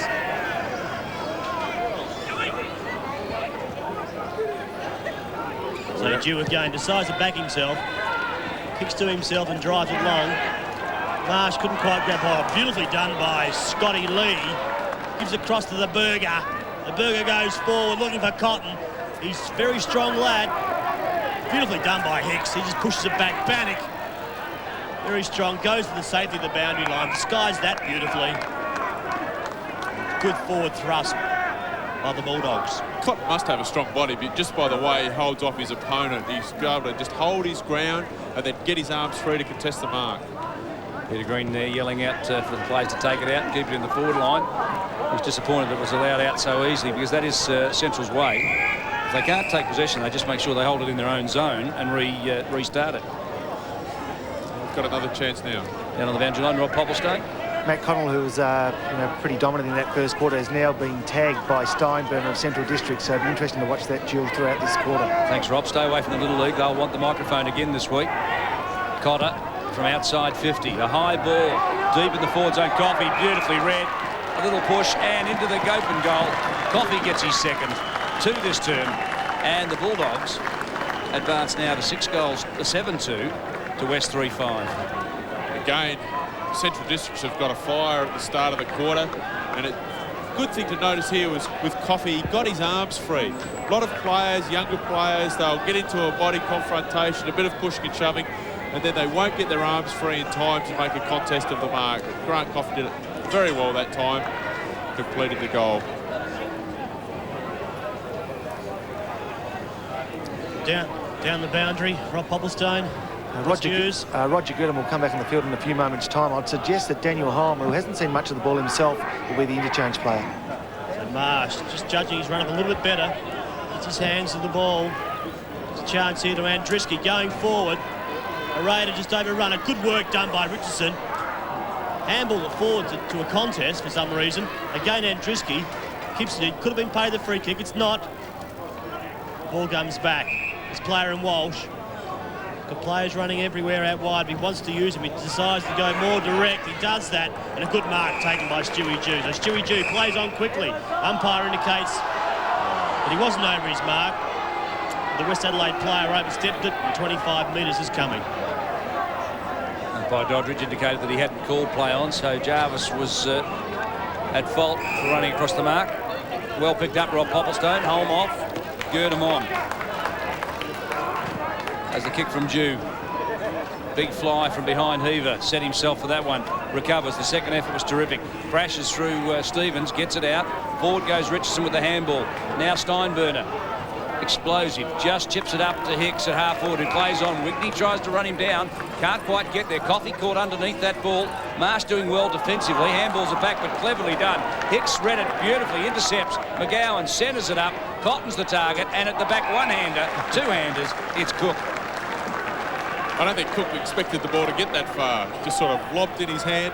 There it was. It's a good mark. Good mark. Good skills. And great reflexes, aren't they? Yeah. The handball, though, from, who was it, Marsh on the other side, just was beautifully intercepted. I'm not sure who the Central Districts player that picked it off, but Hicks just picked it off, set up that thought. Cook blasts away. And he's got it. He's got his second. That's opened it up. Mark Nally didn't like the call, but I thought it was through before it deviated. 50 plays 23. Look at this, a blowout. The Bulldogs have the upper hand. And Mike would ask you about Matty Connell, who got 9 kicks in the first quarter, but hasn't had one this term.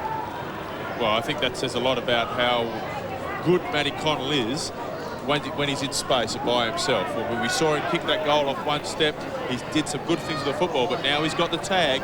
He's finding it a lot harder to get to the football. So back in the middle of the ground again. A blowout here at Richmond Oval in the second quarter. It's a big fella in Conway. Torpedoes the ball forward. A good mark taken by Bannock on a half-back flank. So Bannock, Anthony Bannock, got Heaver in short. He's not going to go that way. Looking a bit longer. He's got no movement at all. Richardson up centre half forward does give a little bit of a break. Mark, I've got to say, had the movement. Cash ran off him when he took the mark. That was the first movement. If you ignore the first movement, this is what you get. Well, first option, always go for it. Over the back. Good sprawl. Good disciplined sprawl there by Wakeland. Connell gets his handball over the top, and Drisky goes out wider. This player in Nathan can go forward. He does that to Mellor. Mellor's a little bit out-bodied, wasn't in the best position. Coming through again, Scotty Lead. He won't deviate. Good work done by Connell. Throws it on to Symes. Symes should go back and put this through the middle of the goals. He does that, Timothy Symes. So Tim Symes brings up his second for the afternoon, and a much-needed goal by the West Adelaide Football Club. Definitely a much-needed goal, and it was a good thing that Timmy Symes finished that, because he did have 2 teammates very free, running towards the goals 10, 15 metres in front of him, but he elected to kick it himself, and it was a good finish in the end.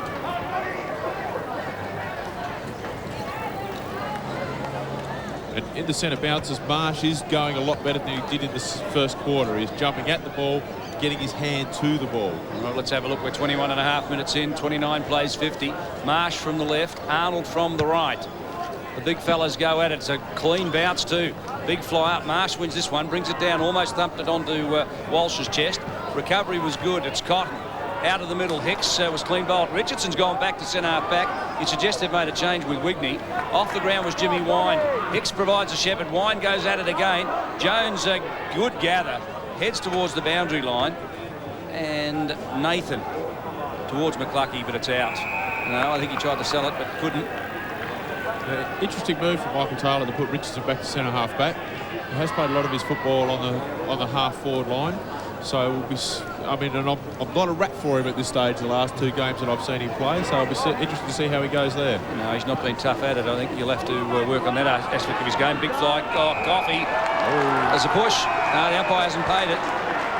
So Jones was up and out early, and the umpire said Coffey gave him a little nudge. Wasn't much of a nudge.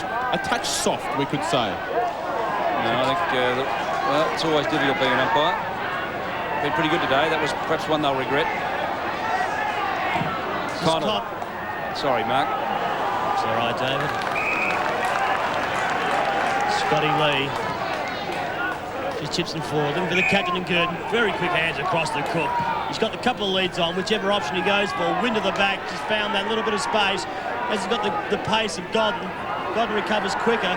Great tackle. The umpire indicates he's already out over the boundary line, and the boundary umpire will throw it in. Godden just has got some toe, hasn't he? I mean, Jimmy Wind isn't a slow player, and he just ran away from him there. But then Wind came back and applied the good part of his game, was the body tackle. Got him in the corner. That's it. So McGowan will get the ball back to Marsh. Big Benny Marsh. Keep saying the tallest player out there this afternoon. West Adelaide had a chance here to run it, which they're going to do. Matty Connell gives a lead to Richardson. He should have gone to in the first instance again. As time goes a bit longer, the player at the back there is a Raider. He should clean this up. He does. Gives it across to Lee. Lee kicks the ball forward over to Cook. He should control this. He's got to play a wide and Berger. Steinberger, that is. Decides to go around his body. A beautiful kick to Hicks. Couldn't quite take a falling mark going forward. Richardson again kicks the ball blindly and finds that player again, Steinberger. So the ball comes towards centre. This player here in Jared Cotton moved out from the forward line, gives the lead. He will be taken by Symes and given the free kick. The umpire indicates play on. Brett Heaver goes up to Mellor. Mellor's got support. He needs. He's got 3 players on in the one. Wigley ran away from him, who's been moved to centre half back, and Richardson from centre half back to centre half forward, and Richardson from centre half forward to centre half back. Steinberger through the middle. Cotter in the dead centre of the oval. Feeds it out wide. Coffey's the target. Jones did well to just intercept. Thumps it forward. Godden was there. Off the ground. Good commitment. Jimmy Wine desperately over the top of it. And he picks himself up a free kick, Mike. Yeah, I think Godden was a little unlucky there. There wasn't a lot in that. But been pinged for kicking in danger. So Wine goes deep to the pocket. Green was just dragged off the ball by Vanek. Off the ground goes Green, centres it up. Richardson, right in the defensive post, marks it. Well, since he's gone back there, he has got a number of possessions. I think that's about his 4th kick since he's been moved to the back line. And that's the first one they've got a second possession of. Vanek, who was very good in the first quarter, kicks it long towards the outer side. Coming at it, Symes. Good commitment. Conway just thumps the ball forward. Andriski couldn't get there. Cotter pushes it forward, gets boot the ball, and Godden goes to touch. Yeah, we see Bannock getting a touch there. I wouldn't mind to see Bannock come back into the middle of Bannock. Connor may be moving back to this half-back line on a flank there. Carries tag back there. Bannock maybe give a bit more drive out of the middle. Arnold over the back. McCluckey, who's been very good this afternoon. Also is Heaver, the player he gave it to. Up forward to Connell, who's been moved out. Cash tackled quickly there. Just had to throw the ball forward. Dew ends up to Lee again. Lee to Stevens. Stevens can go to Dew if he wants to. He doesn't. He goes further downfield. The player by himself is McGowan. Some good work shown there by Nathan. I think another change has been made on the boundary line. Rob Popplestone. Stuart Wigney's leaving the field at centre half forward, and coming on for his first league game is Todd Winstanley, Mark. Is Stuart Wigney not injured, Rob Popplestone? He's not, just being dragged. He actually ran to the wrong position a few moments ago when Ed Richardson came off the half-forward line. He waited back rather than leading to the leg of the player, and really it was quite obvious down here, and I'd suggest that was the reason he's taken from the field. 26.5 minutes played, second term. We're almost into half-time. 21 points the favour of the Bulldogs. Bulldogs win this one. Down it comes Cotter. Inboard, Steinberger, claimed by Morris. That's holding the ball. Free kicks to the umpire. The advantage allowed to fly as Andriski goes through the midfield. This is Winstanley, first kick. Williams misses it. Scotty Lee around the corner. Cotter, oh, that's he's just terrific holding his line, isn't he? He is very good. It reminds me of Chris McDermott a bit. Now the ball's been brought back. Stevens had it wide, the advantage was flying, but it was a 25-metre penalty already called. And so the ball will come back. I'm not sure what that one was for, David. I don't know if you picked it up. Might have been something said to the umpire, perhaps, or overstepping the mark. And here's what, another one, no? The umpire picked out a free kick in the goal square against Jones. It was a pretty experienced umpire, Ron Bettridge, and Jones clearly not happy. Well, you're never going to win that one. Is that what you call venting his spleen? Give him a 50-metre penalty. I think he might be in danger of going for a visit on Tuesday night if he keeps that one up. So Coffey with 2 goes for 3 point-blank range, couldn't miss. Gets his third, and the Bulldogs extend their lead even further. It's always disappointing when you're in a situation like that. The Centrals were on the half-back line, and then they've kicked a goal without any football being played. It was just moved forward with penalties. So disappointing from West Adelaide, the lack of discipline there. Yes, well, West Adelaide have a number of injuries. Let's have a look at the goal kickers. Coffey with 3, Cook 2, Cotton 2, Jones and Holm have 1. Symes has a couple, Conwell and Williams 1 for West Adelaide. And we're always concerned about West Adelaide's ability to kick a winning score. You have to be impressed with Mellor down in front of the goals, but the ball just hasn't got into the West Adelaide 50-metre area enough in this quarter. And Centrals are starting to run it from that half-back line through the centre, giving their forwards all sorts of opportunities. 9-2 to 4-5 as we go back to the middle. Again, it's Marsh and Arnold. They've rucked all day against each other. And with Fogden out, Marsh will have to do all the ruck work. Big fly sets himself out. That one a good leap. Down it goes to Morris. Heaver over the top. Williams it was. Couldn't quite get it out. Now the Bulldogs feed it forward. Hull misses it. Oh, great commitment out there. Bannock went hard at it. And look at the players going at it, Mike. I'm glad I'm not out there. No, it was tough. Bannock was he's always at the ball. And the umpires picked something out of here by the looks of things, just to clear things out. Not a bad idea at this stage. When Stanley picks it up, second kick in league football for him. 194 centimetres. He's a big, tall lad. It's another good mark. Symes presents himself beautifully. Out at half forward. Mellor was the target. Big fly, big arms, big mark. You know, Symes and Mellor, they do give them something down the middle in their forward line. They just haven't had, when the possession isn't clean, they just haven't had the crummers on the ground to continue to push the ball forward, and Centrals have run it away too easily. But Mellor's a chance here. Well, they trail by 27 points. And you've just got to say, when we go into the halftime break, that a goal on the side at least gives you some hope that you can come out and put it together in the third quarter. And that's exactly what he's done. The margin at halftime, 21 points in favour of the Bulldogs. And that quarter, Michael, belonged to Central District. Comprehensively belonged to the Central District's team that quarter. They, once they got going, they ran the ball, particularly from their half-back line. I thought they just ran the ball through and they just had too many clean possessions. But I think the key to it was their run, and the players prepared to run without the ball, create some space. And their entries going into the forward line were a lot cleaner and a lot more precise than what West Adelaide were able to engineer. So at half-time here at Richmond Oval, West Adelaide 5 goals, 5-35, trails Central District 9-2-56. All the action coming to you on ABC Sport.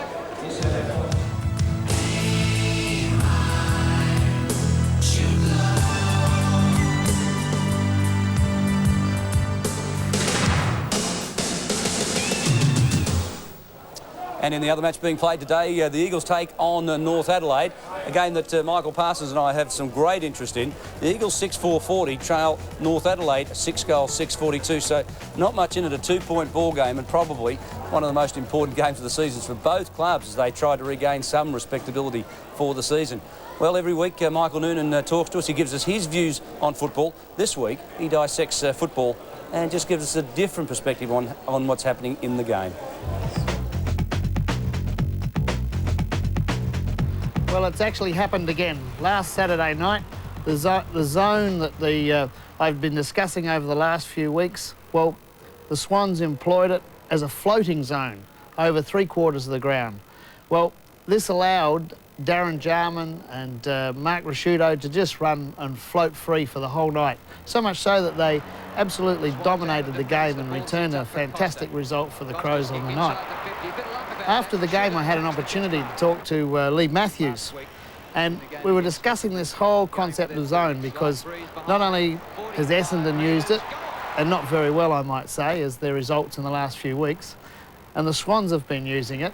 Although they had some success last year, it seems at the moment as if it's leaving them with quite a significant deficit on the scoreboard. So we were discussing the zoning of the kickoffs and the reason why and what has precipitated this sort of action and strategy.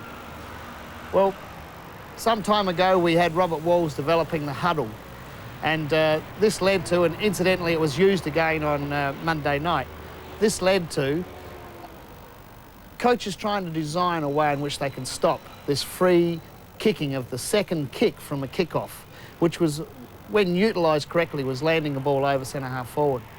So the zone was employed.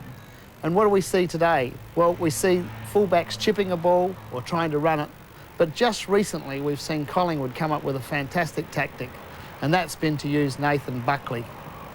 His ability to kick to the 50 and kick very quickly, the ball carried very quickly to that point, has allowed the second attacking movement to be a run-on movement. And that, I think, is one of the main reasons Collingwood are rushing so many points. Well, I reckon it's a blight on our game, the zone, and I like the old style of football. Maybe you can think of some ways in which we could perhaps break this whole idea of the zone, because Collingwood sure have got one. Yeah, Collingwood have got a Nathan Buckley though, Michael, haven't they? Right. Not every side's got them, although Stewie Dew has been used in that role here today. Yeah, he kicks the ball exceptionally well. From the kick-outs, he's been able to pick out his man 10, 15 metres outside that 50-metre zone. Exceptionally well to get Centrals off and running. Now, we haven't put you on the spot much before, but are you a Port Power man or a Crows man? I'm very open, actually. I'm very open. It's... you know, I actually worked a little bit there with Bucky Cunningham when we were teaching together at Prince Alfred College, so a bit of allegiance that way. When I was playing, the Crows came in and the SANFL was at the top of its performance, shall we say. When the Crows come in, amongst the players in particular, there wasn't a lot of joy to the fact that the Crows had started up, so I didn't shift camps solidly into the Crows camps, but I just enjoy a good game of football. Well, 32,658 saw a Port Power that were quite magnificent at home last night against Melbourne, and you've got to suggest that a 51-point drubbing is, in those conditions, a pretty significant win. Yeah, very much so. It was wet too, David. I was surprised to see how heavy the ball got, but of the bits and pieces I saw of the game, Melbourne, they're trying to play a possession game, and their skills are just letting them down, shockingly. Brewer got one there. Cummings finished with 4 goals for. He's still fairly inaccurate. Lade got 3 goals, 1. Their key forwards were significant. Yeah, you mentioned today, David, during our call of the game that we've got here, how Grant Coffey drops the ball from high, similarly to Scott Cummings. On the still nights, it's not so much of a problem for him, but when the wind comes up and as the winter comes around, and it's been a problem with him even to this point of the year, he does need to be able to finish off the good work from the runners down the ground. See there, he'll very rarely miss those. He's a very good snap, Cummings. Rob Popplestone's down on the boundary line. This is where Gaspar was reported, Rob. You saw the incident. Would you have reported him for striking or charging Brown? Well, look, it was reasonably late, but they're one of the ones you need to give players benefit of the doubt. Maybe a penalty downfield would have been the right one, and rather than hold up both the players and the tribunal, let that one go, I'd suggest. Umpire Vince Cercia thought in the third quarter that that was reportable. I'm not so sure, really, and I'm not, a guy's got to make an attempt to spoil and get there and at least make a contest, Mike, doesn't he? He does. I was watching it last night with the sound and I couldn't hear what the commentators were saying, and all we said when we were sitting around a table at home was, ouch, that one hurt. Yeah, they do hurt, but that's how you cop them. That's right. I mean, it's a tough game, but I'm not sure it was a reportable offence. Well, next week, of course, Port Power take on Carlton here at Football Park. What promises to be a magnificent game and a big crowd expected. One man who'll be there will be Mark Nailey, amongst a few other Carlton former players now living in South Australia. Yes, I definitely will be, David. I'll be there next Friday night to see the big game between Port Power and also the Carlton Blues. Around about 20 or so past players are coming across to be there. There's supposed to be a function on there afterwards. I'm sure that you'll be at also. But on the Saturday, they've got the Stephen Kernahan's testimonial lunch down at the ground. Then, of course, that game on Sunday between the Carlton Legends versus the South Australian All-Stars. But it's going to be great. But next Friday night, it's going to be a sensational game to see players like Cummings up against Silvani, also Kernahan possibly up against Mead, and Wanganeen also up against Bradley. It's going to be a sensational game of football. Yeah, some of the matchups I think are exciting next week. The Crows, on the other hand, last week against the Swans, the 96 grand finalists, they were just simply magnificent, Mike. Look, I think that everything's going right for the Crows. The showdown one was their big wake-up call, and since that time, I've been impressed with the way they've gone about their business and played their football. Well, the Crows kicked 8 goals in the first term. The Swans kicked a couple. Modra, Stanfield and Jarman all finished with 4. Their forward line really was functioning. Yes, I mean, the Crows are getting to a stage now where they can kick the winning scores. Tony Modra has found a new lease of life. I think he's enjoying the coaching that he's getting from Malcolm Blight. He can look to him and say, right, you've done it. You played the type of game that I want to be able to play. And he's looking to him to show him what to do, and he's getting the job done. Conversely, Sydney really do miss big plugger at the other end. They're just struggling to kick those winning scores this year. And O'Brien, Mark Naylor, you were there to see the Crows' 4th victory of the year. You haven't been impressed by them early in the season. What about now? The Crows they play about 5 or 6 good games a year, David. We all know that, so don't be surprised. I mean, this is one of their 5 or 6 good games that you'll see. But the big question mark, Rob Popplestone, has been over when they get a couple of injuries, they really do fold. Mentally, they're just not strong enough. But so far, I mean, they've got a good side at the moment. They've got all their good players back, and they are playing good football. They are playing good football, Nails, and you'd expect them to do just that. But don't forget that, on the road is still the big query over them. They're playing, of course, Hawthorn this afternoon, and until they can get a few wins on the road, well, then they're not going to convince me that they're a side worthy of playing in maybe the last couple of rounds of the season. That is the preliminary and the grand final. Oh, they were quite magnificent against Collingwood. They beat the Western Bulldogs, and they get an opportunity up against Hawthorn today to have another win. I'm tipping the Crows away. I think their form has been pretty good. Yeah, I'm right with you, David. I think the Crows can get up and win again today. OK, what about you, Nails? You think they can win on the road? Oh, mate, they're in good form at the moment. They should win by at least 7 or 8 goals by that margin, at least. And Rob, a couple they've got. Sorry, Mark. A couple of interesting matchups. Jonathan Robran, centre-half back for Hawthorn, plays Matthew Robran, centre-half forward for the Crows. Last time that happened was Andrew and Darren Jarman playing on each other back in '91. Yeah, it's been a while, hasn't it? And, of course, both for, Hawthorn and Crows matchups again. But, look, you'd expect that Matty Robran may have the edge on his younger brother, of course. Matty Robran's been in fine form, hasn't he? And he's probably been part of the reason why that forward line with Stanfield and Modra have been so very, very good. Thanks for that, Rob. As usual, Hard as Nails hits us at half-time. Mark, what have you got for us this afternoon? Oh, there hasn't been much going around town this week, but a couple of items that have come to my attention has been the inclusion of Andrew Jarman in that State of Origin squad. Now, the last player to be called up was back in 1992, and it was yours truly, and I was quite lucky enough to be able to give that, given that opportunity. I was rung on the Sunday night after I was sort of down the local hotel having a couple of quiet beers, and I was told that I was in for the side. But it was just great to be back there. But Andrew Jarman, at the moment, we all know that he's playing sensational football. He's outstanding. He's my early tip for the Magarey medalist so far. So what I'm doing is you're starting a bit of a support scheme this week, is saying, let's get right behind him. All the SANFL followers and Nord barriers, get behind him and put a bit of pressure on this State of Origin side, because I'd like to see someone included from the SANFL sides. My mail has you needed an interpreter at that hotel to even take the message that you were playing state footy in just 48 hours' time. But let's not linger on that. The interchange bench has caused some concern this week. 3, 4, 5 or 6, what's your number? Well, I did an article a little while ago, but no one's listened to it, have they? I said, at the moment there's currently about 123 people running around. Not running around, people sitting on the sideline that are injured. Now, to me, that's a big concern. They're talking about this week about putting more players on the interchange bench. They've got the support from the captain and also from the coaches and the administrators. But why in the hell are we doing that? Let's see some players taken off the field. Now, I said just take the wingers away. Let's possibly look in the middle of the ground, taking maybe a ruckman, maybe not a ruckman away, but say a follower or even a centreman. I mean, why do we have centremen for? I mean, take those players off the field, just create a little bit more space, and you won't have so many heavy body clashes. But you saw last night's game between Port Power and Melbourne. That was a scrappy, untidy and a disgusting game of football. Hell, why have Rovers even? We can do away with the Mark Nayleys of this world once and for all. Why have ruckmen and why have full forwards, indeed? Just get rid of all of them. I've always said, blokes, anybody over 6 foot, their brain is just too far away from their hands and feet.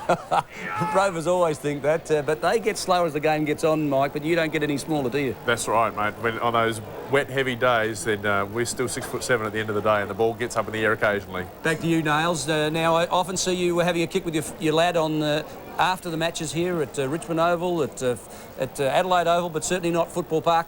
And what's your view on all of that? Well, we see Wayne Jackson came out this week.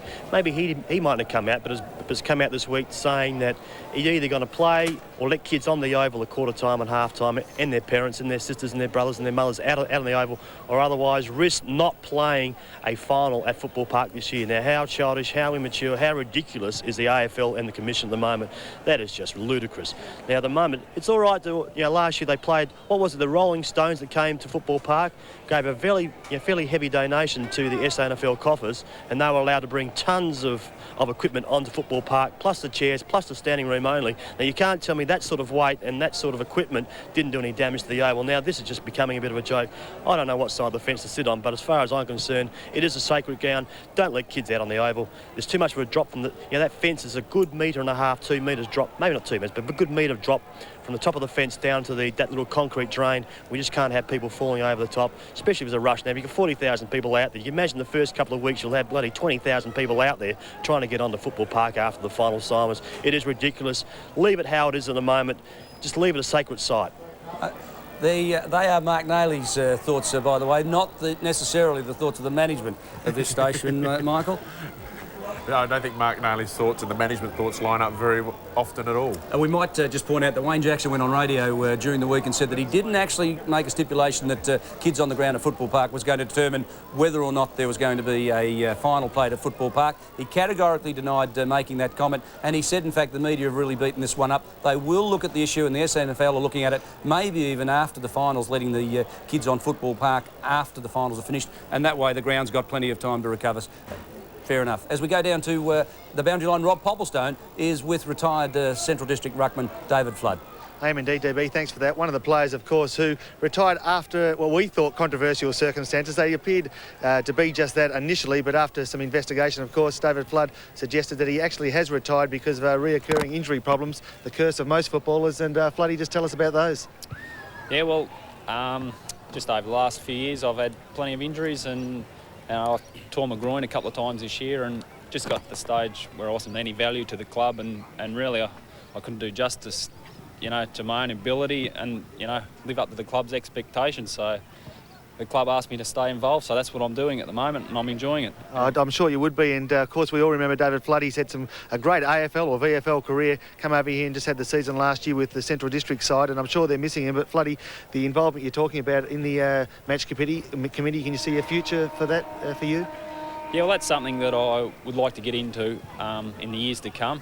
I enjoy working with the younger sort of guys, so yeah, it's something I want to get involved in, and at the moment I'm really enjoying it. It's a different side of footy, and I'm hopefully can keep going with that sort of side of thing for the rest of the year. Now, I'd imagine that you'd be responsible for a lot of the moves out there today. No, I'm not really. I'm just sort of help out, offer a few words here and there, a bit of advice, maybe a few changes. But Steve, in the long run, he has to make all the moves, and he has to make all the decisions. So, and we're playing all right today. He's made a few moves, and they seem to be coming off all right. Now, I spoke with Steve Wright on Thursday night, and it was suggested that Central Districts, of course, have had a few slow starts. Today, they got an absolute flyer. West Adelaide reeled them in a little bit, but all of a sudden in that second quarter, they really flexed their muscles and have gone away for a strong lead. Yeah, well, look, it has, actually. We probably had the first 15 minutes control of the game, and then West came back and played well for the next 15 minutes, and probably the same in the second quarter.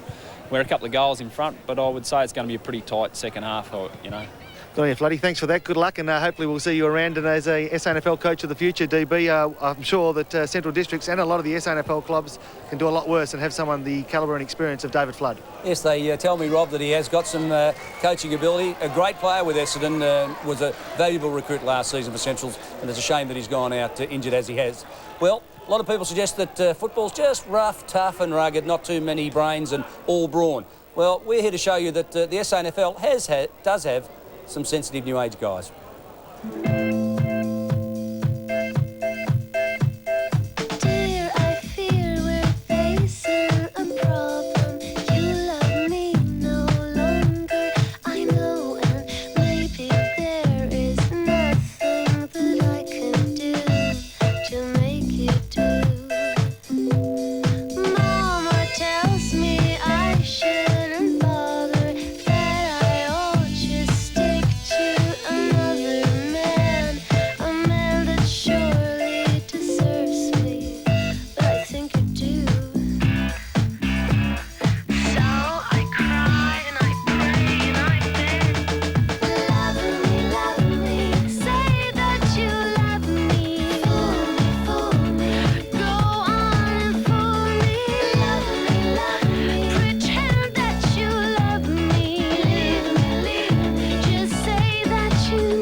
Aggression in the nicest possible way. SANFL footy as it is in 1997. Pretty big crowds enjoying pretty good football, and today they've enjoyed some pretty big marks from the first half at Richmond Oval. As we see here, first big grab, Symes just took off. Behind Conway, had to leap right over the top and just drag that in. Mark, this one, you liked it, didn't you? Yeah, just sensational. Just had the ride, just timed himself beautifully. Just before that, he missed a couple. With this mark out here, I think this was Cotton out in front. That was strong. That was tough. And the young fella, he has got a lot of body strength, hasn't he, Mike Parson? He does. Just the way that he can hold that defensive player away from the ball and still take the mark. Mellor takes a lot of good grabs. He's deceptively tall. Deceptively short for a bloke who takes a lot of marks, actually. That's young Matty Jones. Took a mark under fair bit of extreme pressure. Hicks was good. Yeah, it'll be interesting to see the stats there at half-time. Just on the marks, imagine what they're going to be like. At the moment, Centrals really have been on top, as indicated by these highlights. But there he is again. The big fella you've been pretty impressed with in Timmy Symes. Yeah, I have been impressed with Tim Symes, but he'll have to do a lot more in the second half as we go to the half-time scoreboard. Bulldogs trail by 21 points, 5-5-35, 9-2-56, the Central District side. Coffey has 3, Cook 2, Cotton 2, singles to Jones and Holm, while Symes is the leading goal scorer for West Adelaide. Statistically, Mark, really you'd suggest that the Bulldogs have controlled the game, that's for sure.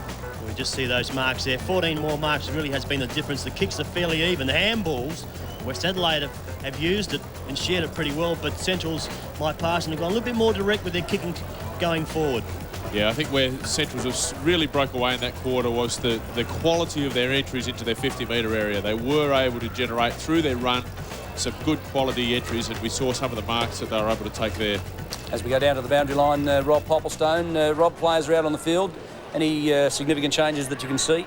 Look, not at this stage, DB. Fairly hard to pick up. They're just coming out of their huddles. I'm not sure that a lot of changes are needed from either of the clubs at the moment. Steve Wright, of course, has been happy with the way the Bulldogs come back in that second quarter. Michael Taylor, as you found out at quarter time, he was happy with the way the boys showed character to come back into the game. But in the second quarter, I thought they had plenty of opportunities. Of course, 5-5, 10 scoring opportunities to 9-2, 11 opportunities means that they've had enough of the ball to be closer than they are. And I'm sure that if they use Symes and Mellor a little bit more constructively and deliver the ball better through the midfield, that they certainly could get themselves back in this game. Rob, weather conditions at ground level, it doesn't seem to be any breeze from up here in the back of the grandstand, and the ground seems pretty dry. Look, it is pretty good, although it's just a little bit soft underfoot, and you'll find that players hitting the ball at top speed can possibly lose their footing. Otherwise, conditions close enough to perfect, DB. Now, Girdham and McGowan, we can confirm, have gone to the interchange bench for Central, so perhaps those two players not completely fit. Well, you'd have to think so, because although Girdham has only had about 11 touches, McGowan has certainly been involved in a few forward thrusts, so that's a little bit of a surprise, because over the last few games, they've certainly been leaders for the Bulldogs. Third term underway. Your commentators Mark Naley and Michael Parsons.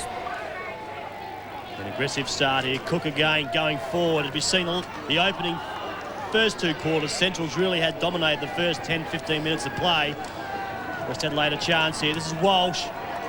He's been live wire. Yeah, he has been. He has very, very courageous as well. He puts his body where a lot of players don't. Goes back further. Coming out wide, it's McClucky out on the wing. Just a little shove by Stevens. Gone unnoticed by the umpire. Nothing really in it. A chance here for West Adelaide just to penetrate their forward line. It's McClucky leans back, puts it high. Symes was in there. Coming through hard, and Drisky's in there also with Lee. Lee gives a quick handball across the home. Ball didn't quite come forward to Walsh. Walsh has thrown the ball, the umpire indicates. We'll come back to Stevens for a free kick.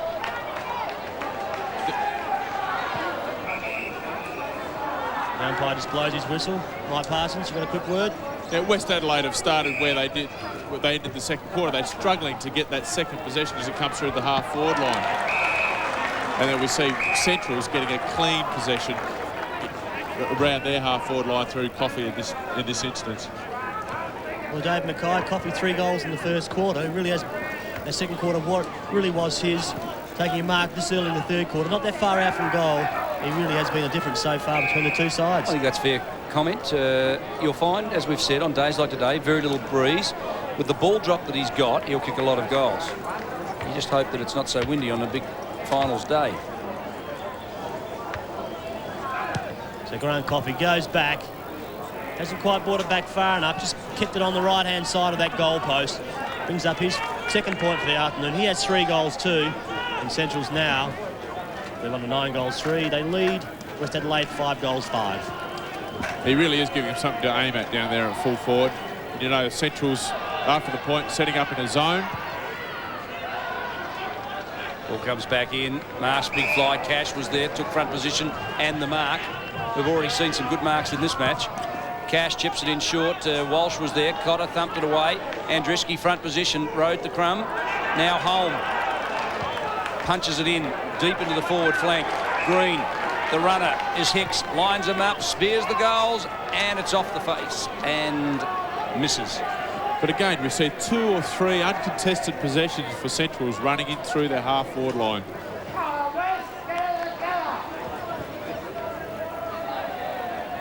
So West Adelaide will bring it in. Play there, and Sam Jones drives the ball forward. Richardson gets a hand to it up over the top. The game is flipped forward. Again through Richardson. Gives it back further to Paul Jarvis. Jarvis drives it up further. Number 32 there is Morris. His first game back after a fairly serious ankle injury. His first game for the 1997. Gets the ball up to Williams. So Brent Williams on the outer flank. Kicks the ball high. Gives his forwards a bit of a chance, and Symes at the back. They have a bit of a fly at it. Symes is still in there contesting. Bannock was in there also. Also there was number 19, which kicks it across. Sue's sisters once again. It was Morris, but the ball unfortunately has gone out of bounds on the full. And he wasn't happy with himself, and he had every right not to be. Cook. Now Cook as a player will profile at 3/4 time. Geister. Underneath this one, Stevens plays it on quickly. This is where the Bulldogs have probably had the edge. They've grabbed the ball and played on so very quickly. It's caught West Adelaide napping. Green forward. Oh, good work. Hicks. Now look at the play on. Just straight into the unprotected goal, and he's missed again. Well, he's kicked 4 points. That was just lack of concentration. If you have a look at him when he picks the ball up, he looked at his teammate out to the left-hand side, decided to go himself, but he didn't take long enough to steady. He'll have a look. There's his look. And then he just goes, takes one step and goes at the goals. He just had plenty of space. Poorly done. So again, West Adelaide go forward. At the back, just pushing the hand forward a little bit. That's the big fella again, and Jones, who normally kicks the ball out. This time he receives one from the fullback. Or the player that was who kicked it in. So Jones drives it high, looking for Symes. Really their only target there at centre-half forward, but the big fella, number 33, and Mark Conway, takes it. So Conway wants to get it moving quickly. He does that.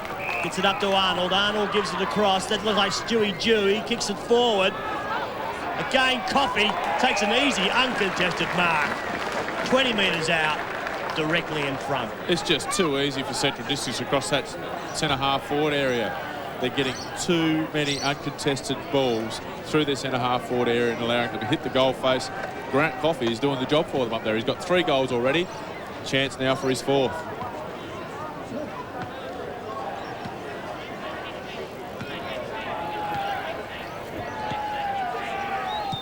So there we see Grant Coffey just goes back. Really no pressure applied upon him there when he took that mark out in front. He just goes back and drills the centre of the goal. That's Coffey's 4th for the afternoon. He's kicked 4 goals, 1, and just extends Central's lead. As David Mackay showed his prognostic ability earlier in the day, predicting Coffey would kick a bag fall on a quiet day, no wind around. And unfortunately for us, probably afterwards, he's been shown to be coming to light. Now, look, I'm a great Grant Coffey fan on days like today. I'm a great coffee drinker. No, but look, this guy's athletic, he's strong, he's courageous. He just can't kick on windy days. Sorry, Grant, we'll remedy that for you. yeah, but I am a fan, just let that be said. David Mackay goal kicking lessons, $20 half hour. Lindsay Head fixed mine. I can tell you, I had the same problem. That's why I know what it is. Cook out of the midfield. Richardson stood his ground strongly, just held ground, feeds it off to Bannock. Richardson's actually done a little better since he's been shifted to the half-back line. Yeah, I think he's better suited there. Connell under pressure from Dew. Gets the kick away. Mike, we might just get Lindsay Head up to Central District. and fix Grant Coffey's problem. If he can fix me, he can fix anyone. So what you're saying is by the time you finished, you were a great goal kicker, Well, David. the problem was I fixed it too late in my career. And Grant Coffey's 30. He's just about finished too. Somebody needed to get a hold of him at 20. Long ball in, Arnold at half-back. The big ruckman doesn't take a lot of marks around the ground. That's mark number 2. Well, it's something he can work on. A high one, it's a floater. Oh, great commitment to Hicks to the contest. Dew comes back inboard, gets away a kick under pressure from Connell. Allows the runners to come onto it. Cook was there, coming at it. 41, Luke Nathan. Morris missed it. Cotter over the top, strong. Dew feeds it out to Scotty Lee. In turn, Cotter. And this is Steinburner through the midfield. Geister well down from defence. Forward side of centre. And he feeds it out wider to Coffey, who is just terrific on the lead. He is quick for a guy his size. You know, he just ran away from his defender there. But no West Adelaide player got in the hole. So really, structurally, it's the team problems. The wingmen and ruck rovers aren't getting back quick enough. Coffey's just got plenty of space to run into. And this is where he'll just destroy sides. He has 4 goals won already. The distance won't trouble him at all. He's a magnificent penetrating kick generally. And that one, well, just dropped short. So just tried to guide it rather than kick it, and it's dropped short. So we go down to Rob Popplestone on the boundary. Thanks for that, GB. If you'll notice, the forward line of West Adelaide is almost non-existent. Mellor, playing at full forward, was very upset with the way his back line and midfield have been playing. He's actually thrown himself into the midfield now, and wouldn't be surprised if you see some aggression from Mellor trying to get his boys fired up and back into this game. It really is a turning point in the game. The third quarter is make or break it. See Marsh about 5 deep then, couldn't quite get his hands to it. Ball didn't carry far enough. Connell to the bottom of that pack. In there also was Green. Gives it across to 34 and Steinberger. West Adelaide through Godden. Comes out aggressively across the top there to Nathan. Nathan left foot. Under a fair bit of pressure, this Blood side. Get the ball forward, and Drewski's got to play along if he wants to, and Connell, he takes a good, courageous mark. Under a fair bit of pressure there. That player there was Matty Jones. So the 2 number 25s up against each other. So Connell in front of the members' wing. Goes down the line. Symes can't quite get there. Lee for Central District dives across. Upset with himself. He was there. Had it onto his hands. Just couldn't pull it in and hold onto it as he went to ground. But a good effort by Scotty Lee. It's interesting to note, even if they'd got that kick away to Symes, there was Scotty Lee that would have been down in front of the pack. Central Districts again with the numbers at the ball on the half-back line. Green feeds it out to Cotter. Inside the line, run down by Andriski. Centres it up. Jimmy Wind on the lead. Looks to feed it off. Now gets support. Chips it away and squares it up even further. A Raider in the midfield. Wider has Dew, but elects to go to Wakeland, who now finds Dew. McClucky comes late, just gets there. Dew plays on quickly. This is a powerful young kid. 17 years of age, and with the number 17 on his back. 55 out, a long bomb towards the full forward post. Big fly Marsh destroyed from behind, thumped it down. The Rovers go at it. Connell first man there. Under pressure, pushed away. Bannock fights hard for the ball. Jones goes at it. O'Connell it was, getting the kick away. Steinburner, Dew, Stevens, Heaver. Steinburner again, 40 out. He likes these close ones. Smothered. And it's Cash with a long kick out in the direction of Williams. Williams launches at that one. Wakeland there. And finally it's Arnold over the top. Green inboard. Look at this. It's like the training run. Holm blasts away. It's offline. 1 point.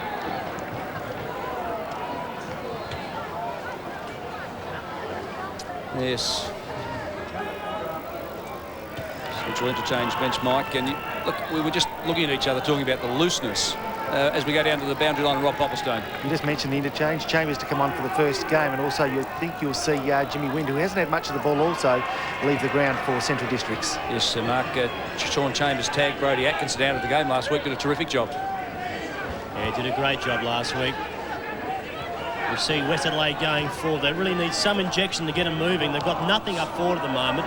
Miller possibly, as we heard from Rob Popplestone before, is making a captain's decision to try and get this side moving. But at the moment, they need a very stern word from possibly not their captain, who's playing at full forward, but a few of the players around the midfield.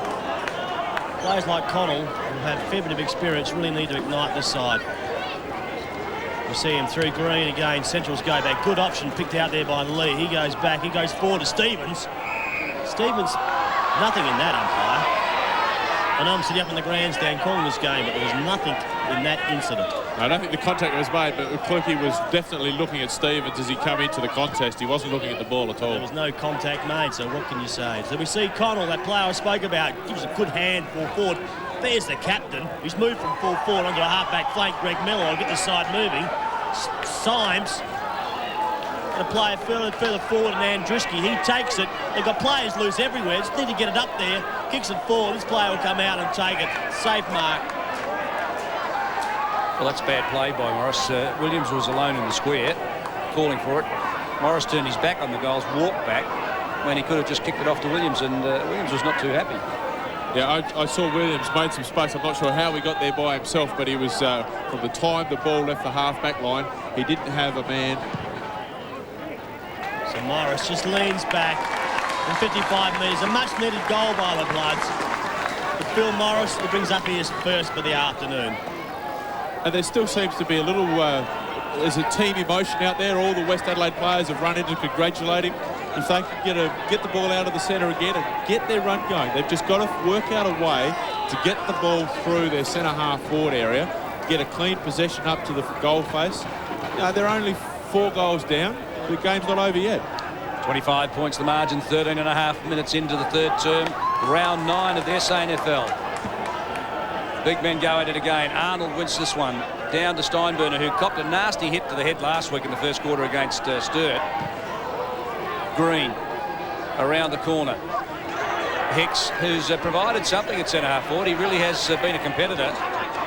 Back to Chambers, in turn Holm. Hicks around the corner. Coffey's there. Jones was there. Back it's Cotton. He is an opportunist, a true opportunist, this kid. And he gets his third. We've already mentioned today this guy's body strength, and I think you'll see it again there as the replay comes up. Again, just the strength in his upper body has allowed him to get that goal out of nothing. Just hold off his man. Fine finish. Just drop the ball on his boot.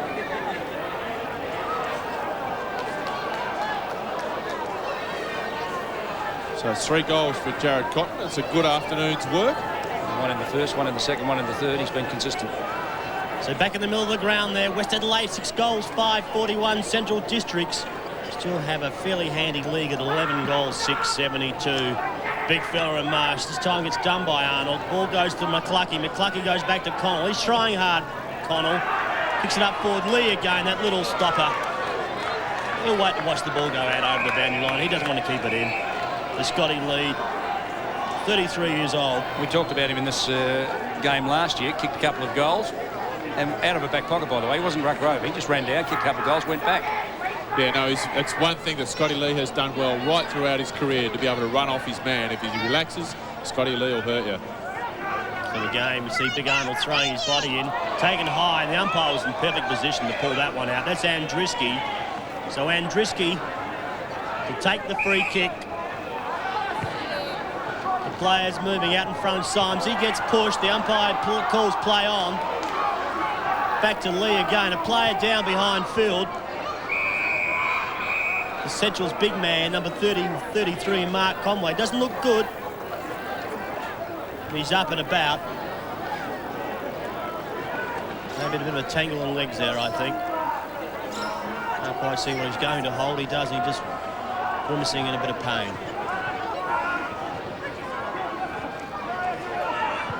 Cook, the kick away. Connell stands his ground. Steinburner's been given the job there now. Stevens. And doing it very well. I think Steinburner's played an excellent game so far. Jarvis underground to Godden. Well, they're holding possession. This is Bannock.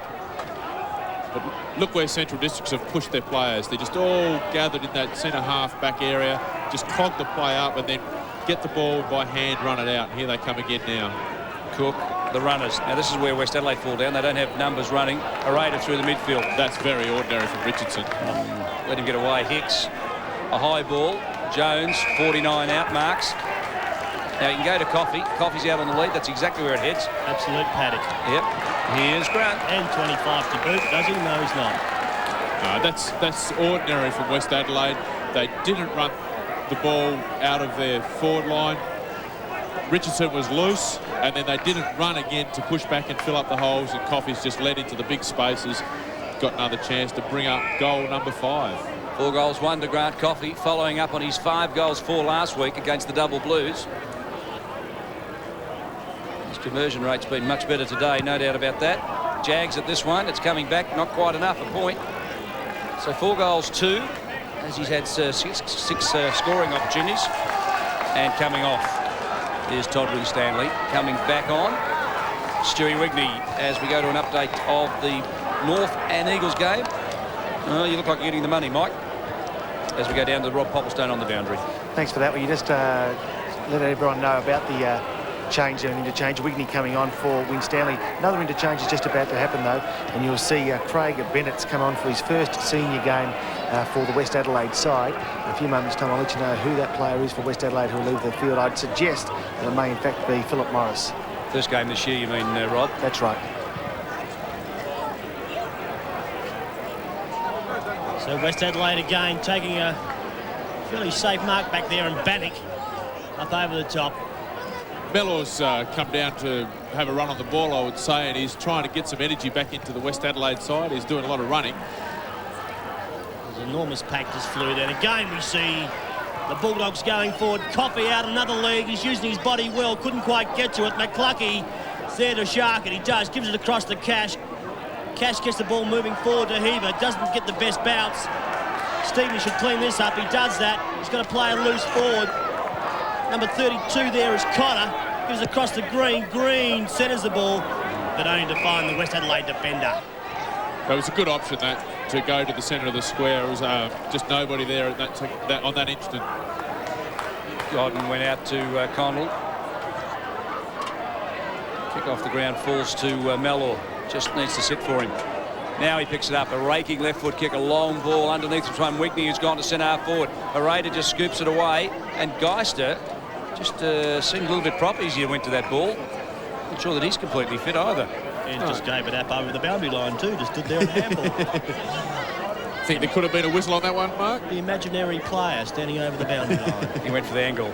We're coming to you live from Richmond Oval on the ABC around South Australia and the Northern Territory. As Scotty Lee thumps it across the line. It's another stat. He's picking up plenty. Yeah, that'll go down as a hit out. He'll be proud of that one come the end of the season. So 32 points to the Bulldogs in command at the moment, but West Adelaide Bloods aren't out of this yet. Still another good quarter of football to go.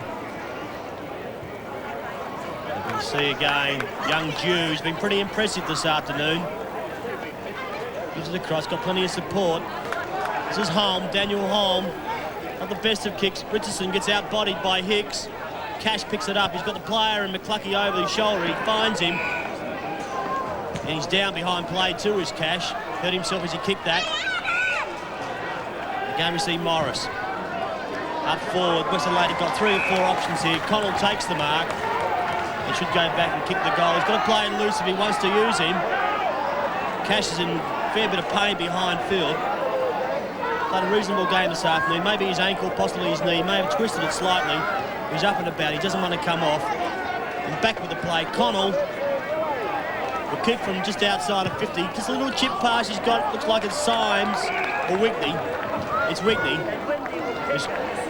Who's come back on, but down the boundary line, Rob Popplestone. Changes are coming very fast. They're coming thick and fast down here. Thanks, Niles. Jarvis coming off on a wing, of course, for the player we spoke of in Craig Bennett. Also, he called perfectly Gerald Cash. He has twisted a knee. He's in a little bit of pain. He'll leave the field. And coming back on for his second one of the day is Todd Winstanley. But that injury to Cash is going to throw this West Adelaide side all around the place, because Winstanley isn't a backline player, but for the moment that's going to be where he's forced to go. Stu Wigney kicked that ball like a centre half back. No, just on Cash, I've been really reasonably impressed. He's only played a couple of games. He does make those errors that the young guys make, but I've been impressed with the way he's at the ball and his energy to run around. I think he's a player of the future. Yes, his athleticism is good too. Courage is terrific. Let's hope that knee is, it's his ankle. We've been informed by Rob Popplestone. Thanks for that, Rob. Just looked like a tap dancer down on the boundary line. Bennett's 40 out. The angle slight as he stays over it, gives it a mighty roost. Remember, he's come on and he must be cold, and that's not a bad effort, but he's got a point. Pretty tough coming on, Mike. 21 and a half minutes into the third term, you come straight on, get a mark, and you've got to kick 50 out for a goal. And if you're playing for Collingwood, you can't warm it up by swinging your leg through, or all the players are going to run somewhere else according to the playbook. So, tough one. You've got a copy of that playbook as well? Oh, hasn't everybody? 20 cents in Myers. Carlton's selling them, I think. So Stewie Dew decides to play to himself. He's run 45 metres out from defence. Again, we see Central's under no real pressure, come through the middle of the ground. He's got to get tired, he's got to get tougher, this Blood side. Cotter ends up with it. Cotter kicks the ball, tries to bring range, slow this game down a bit. The big fella in Marr should have taken that. He's only up against Hicks. Free kick's been given to the West Adelaide player, the umpire indicates, and Richardson. Over to Bannock. Bannock gets it moving quickly. That's the way to go. Mellor up well before proceedings. Gave away the free kick, but the advantage is paid to the Bulldogs. Come in, they've just got numbers here. Hicks, this time can he kick a goal? I think he has. Damien Hicks. He's kicked 4 points this afternoon. That brings his first goal up. Thank God for that, he says to himself. I can finally kick one. And Central's just go further ahead. Central Districts are very good. Again, we've talked about it all afternoon. Running the ball off the back line. That time they came down, backs right through the middle of the ground. They got the runners on the angles. And again, though, when the ball hit the ground at the centre-half forward spot, it was the Central Districts guys that were just 5 metres in front of their opponents, picked the ball up, and another goal on the board to take them away to a good advantage now. 42 plays, 79, 4 losses in a row to the Bloods, and you just suspect that their intensity is not what it could be for a side that really had the door closed on them today. One-handed attempt, Bannock. He's probably been one of their better players. He has faded out. He had a really good start in the first quarter. He faded out a little bit. He's had Cotton, who's kicked 3, and he's been more a defensive player than an attacking player, Mike, hasn't he? Big fly, Andriski and Cotter. Cotter is improving out of sight with every game. This is Dew. Comes backwards. Wakeland, the new short haircut, courtesy of a teammate who close cropped his hair after having his hair burnt in a work accident last week. Jones, the Tasmanian, right in the midfield. Pushes it wide to the outer side. They are running now. This is where they're so very good. Wakeland came down from defence, chips it inboard. Coffey gets a little nudge. Missed the mark, but kept going. Bannock throws it out wide. Connell just inside the line. And there's a bit of a to-do on Mike. Thanks for that. You keep score. As Mellor flicks it out to Andriski, who taps it further on to Mellor. Play on, said the umpire. Cotter streams away with it. A long ball, and the big fly was Hicks, but at the front, Jones was good enough. Holm cashed in on Wigney, and around the corner goes Hicks. And it's still on behind play. That's one. Oh, if you don't mind, fellas. Stuart Wigney saying who? Me? Never Stuart? Nicest fly swatter in Australia, Stewie.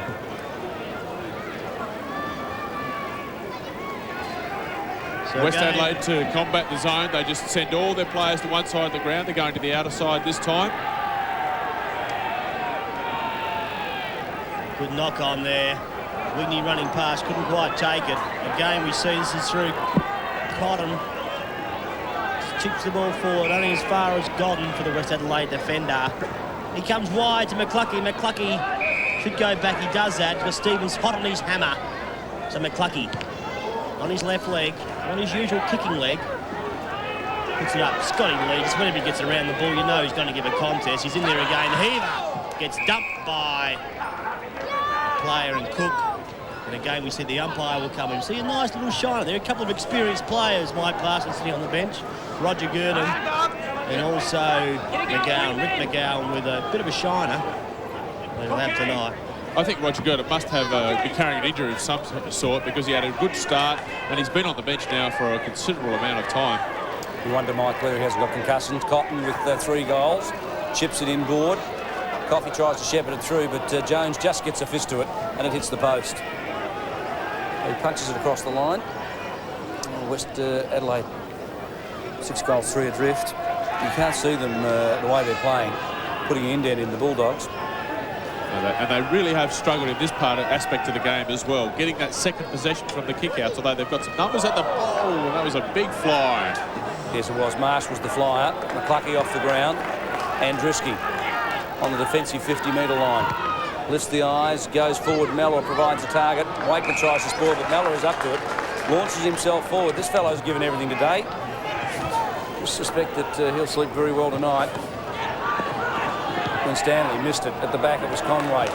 Inboard, Arnold to Cook. Will feature young Timmy Cook at three-quarter time. As the ball comes in, Jones thumps it wide. Bannock goes the back door. Defensive line, Chambers the smother on the handball. Bannock recovers. The second effort was good. The kick was long, and Mellor again doing everything in his power to get his side moving. Mellor's giving them something now that he's gone onto the ball. Heaver's fitness perhaps a concern. He's drifted out of the game. Andruski comes again. Over the top goes the handball. It was pretty ordinary. Mellor was good enough. Now in turn, Heaver's going to get killed in this one. He's good enough to get away from Cotter. Very clever young man. And short it goes to Morris. Morris lifts the eyes. Now this is where they're wasteful, aren't they? That kick has just not even gone close to the mark. And Stewie Jew drops back and takes a pretty clever mark in the finish as the siren sounds. So the margin is 39 points at three-quarter time. And there's a lot of West Adelaide players holding their hands behind the head or hands on the knees. They're a very tired bunch at this stage. And although they're working, well, they must be working by the look of it now, it's the run that has beaten them. Central Districts remain, their game plan's the same. They're pushing their players down to the half-back line. When they get it, they control it by hand, and they're running it back through the centre of the ground. They're not coming down the flanks. They're crossing the ball down through the centre of the ground just about every time that they run the ball through the ground. They're going through the centre square, and it's getting the result. Mark Nayley. As we see people streaming on to Richmond Oval here at three-quarter time. Rich Central's in pretty good command here. They're 12 goals, 981. West Adelaide just 6 goals, 642. And you're seeing this game live on ABC Sport.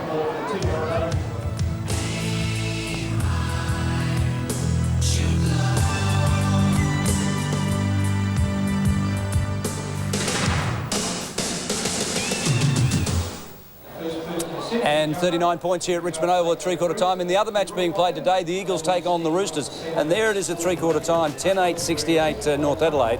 The Eagles 9-4, 58, a 10-point margin.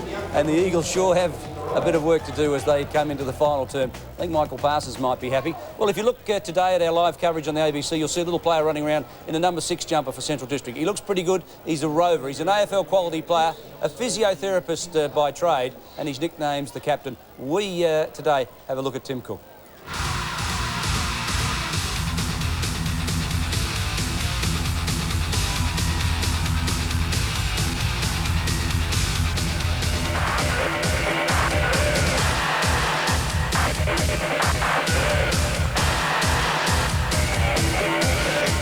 I tend to relax by sitting around at home or having a hit of golf or spot of fishing.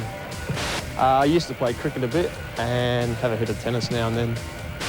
I'd like to be a successful physiotherapist and hopefully get married one day and have a nice family. I'd like to play as many AFL games as possible and certainly play in a premiership, either at SANFL or AFL level. Yeah, I'd like to think that my passion for footy's probably increased over the last few years, particularly as I sort of started to believe in myself as a footballer a bit more, for sure. Pre-match routine involves getting up pretty early, going for a walk, having a bite to eat, then coming out to watch the reserves and then getting ready for the league game.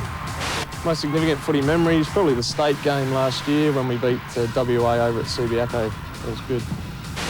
I usually like to wear the same pair of jocks before I play.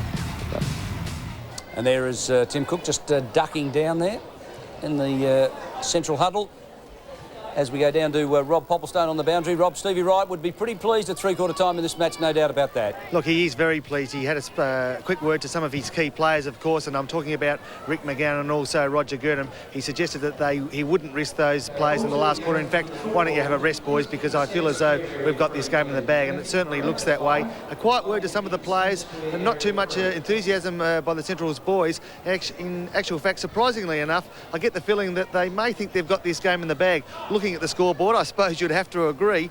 And after the last few weeks, of course, I've been involved in the West Adelaide huddle, and although they've been enthusiastic at three-quarter time, in the last quarter they've been very, very disappointing. But there could be a good sign, because they were very quiet behind me today, so maybe they can come out with all guns ablaze. And Michael Taylor's words when he entered the huddle was, boys, we've got nothing to lose. We're going to throw our best players around the ball, drive the ball forward, and it's up to you forward line players not to let that ball out of our forward zone without us converting. And really, that's about the only instruction he can give the West Adelaide boys at this point in time, DB. No, that's fair enough too. Have you checked on whether Girdham has perhaps got concussion or an injury? We certainly think that Ricky McGowan's got a concussion. He's got 4 stitches over his left eye as well. He has, DB. He did have a quick word to Roger Girdham, who was standing right beside me, and he said to Roger, how do you feel? And he said, look, fair enough, I feel okay, Steve. And Steve said, listen, just have a rest this last quarter anyway. Let's not risk you anymore. So, look, he may be carrying an injury. You know the sort of character of Roger Girdham. Even if he was, I dare say he wouldn't share it with anyone, let alone the coach. Rob, I'll put it right on you. The Bloods in the last few weeks have really died. Last quarter fade-outs, we've called them.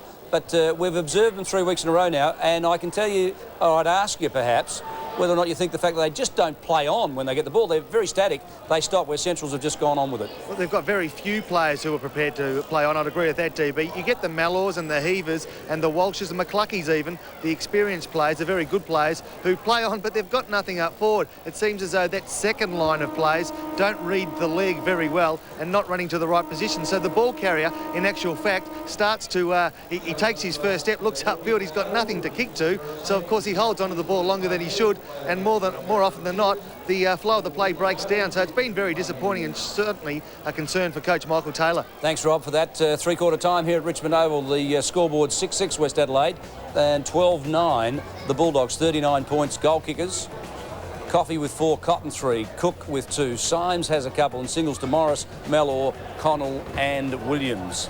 Stats, fellas, make something of those if you can. We saw that in the first quarter when we looked at the stats. They were fairly even, but just looking here now at three-quarter time, the kicks well in control by the Bulldogs there. Good 161 kicks there to West Adelaide 144. The marks, well, Mike Parsons, once again we're seeing Central Districts dominating. Yes, and Hicks has 9 of those, so that's not a bad performance to have 9 marks to three-quarter time. Handballs are even, so nothing in it there. Free kicks, 3 in front of, in the favour of the Bloods, and hit-outs, again, reasonably even, and I don't think that's been a decisive factor of the game, the way that the ruckmen have gone about their jobs today. It really has been used to the football this afternoon. We're just seeing Centrals, every time they're gone forward, they've hit a target, they've hit a player loose out by himself, and they've created magnificent options, David. OK, the final term about to get underway. Special comments, Michael Parsons, former North Adelaide and Swans ruckman, and your commentator, Mark Nayley. We can see there, Ron Bettridge about to put the ball down this afternoon. This last quarter here at Richmond Oval. Big Tim Symes has been moved into the ruck. He'll be up against the big fella for the Bulldogs in Arnold. Symes takes it out of the air. He kicks the ball around his body going forward. In there hitting the ground first, Godden, who's come from a back pocket, now being shifted into the forward line. Some changes have been made at three-quarter time by Michael Taylor. He had to make them. Godden throws the ball in his boot. Will it bounce the right way? It doesn't. And brings up another behind for the Bloods. Yes, looks like Michael Taylor has rung the changes at three-quarter time. He's thrown some players around looking for a spark. They just need to get some control into their forward line so they can get a score on the board, because you're not going to win games with 6 goals at three-quarter time.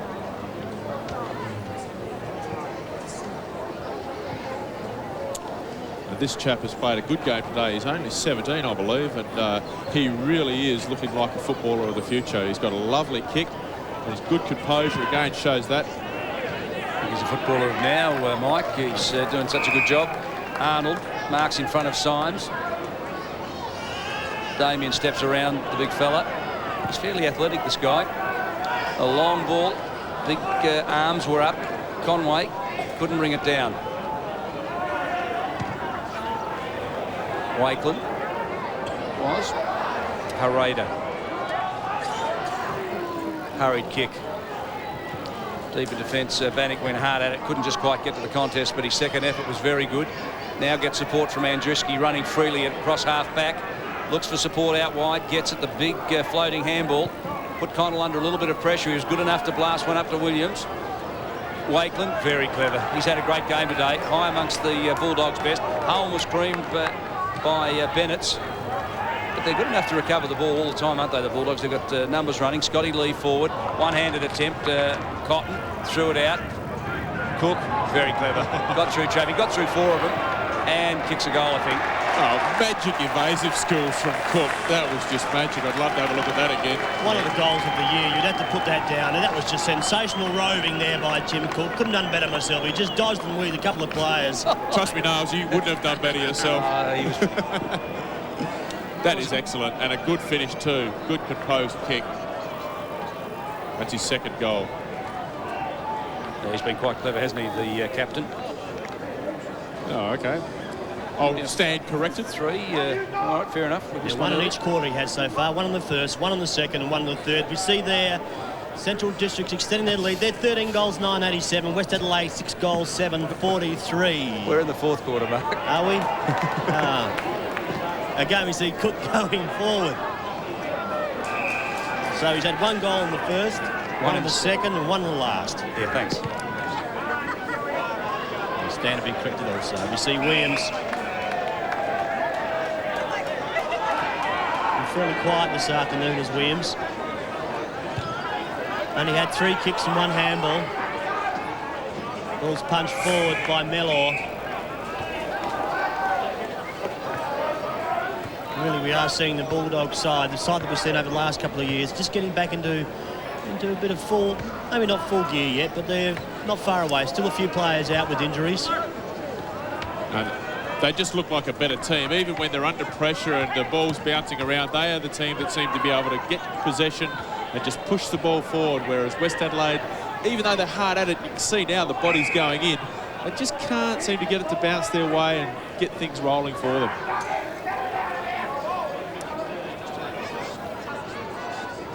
We're just out in front of the member stand here. Nearly 4 minutes into this last quarter.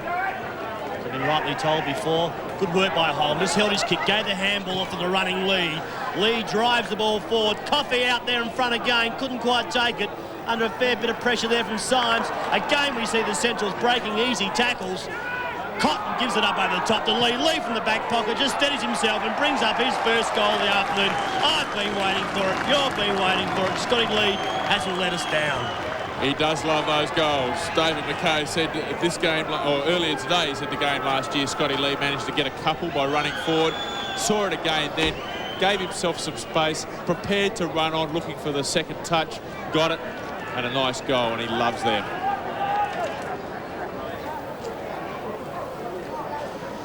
Scotty Lee's first goal. We've been waiting for it. We saw him kick a couple here. Here Adelaide Oval a few weeks ago. He was pretty good at that too, wasn't he, David? Well, he once told me his target is to get 5 from the back pocket, and he said whatever his rover gets in a forward pocket, if they get 2, he wants to get a couple as well. Symes out of the middle, a high flyer to half forward. Williams is there. Behind play, there's a scramble when Stanley and Hereda were at each other. Williams to Heaver. Inboard support came from Morris. A scrubber along the ground. Off hands. Oh, it's a lay-down was there. Connell into the open goal, gets it. And Matty Connell gets his first. Second correction. Now, it's the goal that they needed, but still, there's a lot of work to do for West Adelaide to drag themselves back into this game. They've got to get the ball out of the middle. And Connell has played a good game. He faded out a little bit there in the second quarter when the Burger went and tagged him, but he's worked his way back in. And he's had 20 kicks now and 5 handballs. So that's a productive afternoon for Matty Connell on a team that's well down. Just waiting for the ball to come back. He's lost a couple this afternoon here at Richmond Oval. A couple of souvenirs have gone over the fence and taken home. Their big day at Richmond. Between Centrals and West Adelaide. Doug Thomas plays 4 kids each week down there. They knock them off, run off and bring them back later. I'm still waiting for Doug to put up that windsock. Can't tell who's got the advantage still. Again, we see West Adelaide going forward. Big leap there by Mellor. Couldn't quite take it. A Raiders in there also. So's that player again, Scotty Lee. And again, we'll see the umpire come in and ball it up, as he has done quite a number of times this afternoon. This is the part of the ground that West Adelaide really have had a lot of trouble running through. Centrals just push their players down, bottle it up, get possession and run it back the other way. Arnold thumps it down. Holm heads after it. Heaver was there. Holm just Cook now thumps it on. Connell, quick kick. Heaver goes after it. It's left for him. Runs around in circles. Now feeds off Connell again. Gets creamed by Holm as he dispatches the kick forward. Morris was underneath it. Cotter just provided the contest. Now Winstanley shoves it out the back door. Bennett's was the target, but Jew cut it off. Now Cotter. Good handball. Wide was Scotty Lee, and he concedes a little bit of ground and goes back to Wakeland, who can have a bounce and look for Stevens. No, he goes for the long option. Arnold. Heaver and Arnold. That's the long and short of it. Heaver did pretty well just to keep the big fella from jumping. Connell, short. Well, it missed the target comprehensively. And Cook picks up a free kick for being held. Scotty Lee's had 26 possessions this afternoon, so it's an excellent day's work from the veteran. Just considering you're playing back pocket for most of the day, but he still goes and finds the ball. He really has been instrumental in keeping the Richmond or West Adelaide Bloods from kicking a match-winning score. He's been sensational. We see Hicks just taking the mark inside the 50-metre circle. If I was on Hicks then, I would be very, very upset with those guys that just ran out, created a hole for them because they were my players. The West Adelaide guys just got out of his way rather than bottling up the hole. Hicks drives it forward. I don't think he's gone back far enough with it. Just dragged it across the face just slightly. Brings up another point for the afternoon. I think he's kicked about 1 goal 6 as Hicks. So he's got 12 points. I don't think his coach would be too happy with his conversion rate. We see the ball kicked back in again. Jew nearly takes it. Bennett knocks the ball forward to Connell. Connell gives it over. Looks like number 41 in Nathan. Strong work done by Richardson. He puts down Holm. He wants to have a go at him again. There's a bit of a, yeah, we'll come back to that afterwards. And we see Walsh down on the half-forward flank and the ball goes out over the line. I was going to tell you, Mark, that Damien Hicks is better on a windy day. I was waiting for the wind to blow. Here we go. I don't think Holm enjoyed this bump that came at him from Richardson, but it was quite fair. Quite fair. It was a good, hard bump. I was waiting for a fist to be thrown before. Walsh around the corner. Yeah. Mellor feeds it off. Andriski under pressure, just spears one to Heaver. Plays on quickly. Now, this is what West Adelaide need. Yeah, no runners, no support. He took off and there was no one there for him.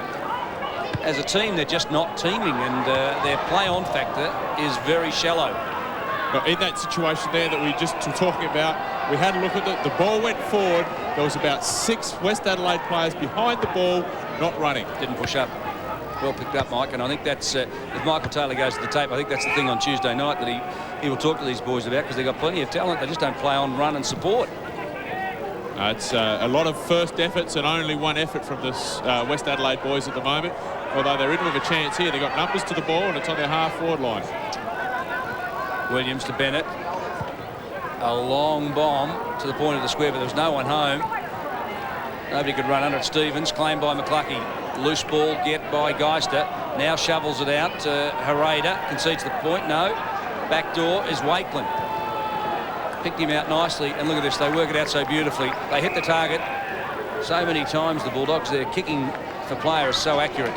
Jones to Hicks is good play. Same situation we talked about before when West Adelaide had the ball. Their people stayed behind the ball. You saw then with Central Districts, there's 5 or 6 players behind the ball and they worked to get in front of the ball, and now they've created a loose man and they're going to get a shot on goal. Steinburnett. They should have got a shot on goal. Jones, Holm, the big long handball.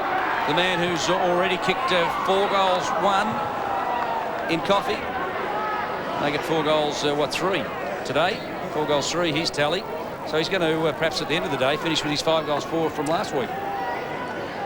No, he's done a good job up at the goal face. But again, it's the run of Central Districts off that half-back line that's providing Grant Coffey with the opportunities that he's made the most of today. This player in Jones drives it long. Good mark taken. Looks like Symes. Really the only player you can say when he goes for the ball is he gives a real good contest, and he's got a good percentage rate of taking the grab in the air. You see he gets the ball moving forward to Mellor. Couldn't quite take it again. They just rebound this Bulldog side, and it was just too easy. We just saw Cotton there by himself with no opposition. Coffey knew what was coming. He led beautifully. Jones was still recovering from kicking the ball out. Came back that quickly. So Coffey From inside 50 he will kick. Jones is on the mark. Plenty of concentration on his face. He, once again, stutters as he runs. Maybe not stutter, but awkward kicking action. Another goal. Grant Coffey, 4 goals, 4. Picking up from David Mackay's comment about Grant Coffey's kicking before, drops it high. Not good on a windy day. I think the wind must be getting out there. Mark Nailey's been looking for the windsock. Maybe it is getting a bit breezy for Grant Coffey. Look, this fellow could bury teams and grand finals if he could just get his kicking right, because he's athletic, he's a good mark, and he's finishing it always is what's let him down through his whole career. He's still kicked, 273 goals so far in his career. Connell sandwich between Pareda and Mellor. I think that was Symes' 9th or 10th mark for the afternoon, so he's contributed to West Adelaide's cause. As you said, 12 kicks, 4 handballs. Plenty of marks, as you've already told us, and we're only 13 minutes into the final term. Good checking. Green feeds it out to Hicks, who goes towards centre half forward. Cotton was the target. Stevens evaded one. So too did Cook. And chips it to Jude. Now this is where they're clever. They just play on. They go forward with the ball and they finish it off. Bang. That's 4 on the board, isn't it? I think it is. He's got his 4th, Cotton. That's a pretty fair afternoon for a half-forward flanker. Yeah. Again, it was Cook with his ability to get to the fall of the ball and his evasive skills once in those confined spaces that was allowed the ball to work out. Central Districts had some space and it was a good finish. So again, we're back in the centre of the ground. We see the public getting involved and making the decisions now. Jared Cotton with his 4th goal for the afternoon, but down the boundary, Rob Popplestone, we see number 8 for the Central side warming up. He's indeed. James Wynn will be come onto the field in a moment, and I think that you will see Craig Cotter come off a halfback flank, allow Wynn to come onto the side, and filling in on that halfback flank will be Matt Jones. So the move will be Cotter off the field from a halfback flank, and here he comes now. Jones will fill into the halfback flank, and Wynn will go down to a half-forward flank. And when that happened, Hicks has got his 2nd. 2 goals, 6 to Hicks, and they just run it out of the middle. Walsh that time, he's a young player. We've been reasonably impressed with his ability to get to the ball, but that time, when you see him run, he just lets his man run in front of him. He's not even in the picture. And all he was doing was jogging down behind him. So it's a poor part of their defensive play from West Adelaide this afternoon. Their ability to put their head down, make the extra effort, get up with their opponent, man up. To be fair, I think it might have been Wigney, Mike. I stand corrected. Yeah, no, let's keep it as it is. 49 plays 108, almost 15 minutes in. Symes, rucks, Arnold thumps it down. Bennett feeds out the handball. McCluckey, Symes. This fellow, when he's playing, looks fantastic. And this is Winstanley. This is Todd Winstanley, the 20-year-old. 194 centimetres, a left footer. Towards half forward. Ben Marsh just thumps out the handball. Talk to us, Mike. Again, you can see the West Adelaide players, they're all standing in the centre square, got their hands up in the air waving around, but they're not doing any running. You're like a coach, I just had to let you in. You were just screaming at him. Take it over, Mark. As long as he doesn't start using his elbows. Never, ever. There he goes, 25. Matty Jones gives it back to Lee. Now look what's Lee had now. He's had 17 kicks and 12 handballs. That's 29 possession from the back pocket. You can't ask any more. Drag him. He'll have to be getting close to being best on ground, if he's not already. This is Jew, who's been pretty good this afternoon. A fairly impressive game. I was waiting for you to say he had a quiet afternoon. Yeah, Wakeland, he's got a player short. He wants to use him in green. He's got 2 players there. He goes for home. West Adelaide have got, as Michael Parson is swinging his arms in the air, he can't believe what this West Adelaide side are doing. They're just standing flat-footed, waiting for the ball to come to them while their opposition players running off. Again, they're just standing around doing nothing. Central will kick another goal here. There's no doubt about that. Hey, what's he done there? His umpire's indicated he's touched himself as he's gone through. Jared Cotton kicked it out of the air, but Bannock was right there to smother it as it came off the boot. You have a look at it. This is very clever by Bannock. Cotton just gets boot to it, and Bannock just gets there and gets the hands on it. Did pretty well.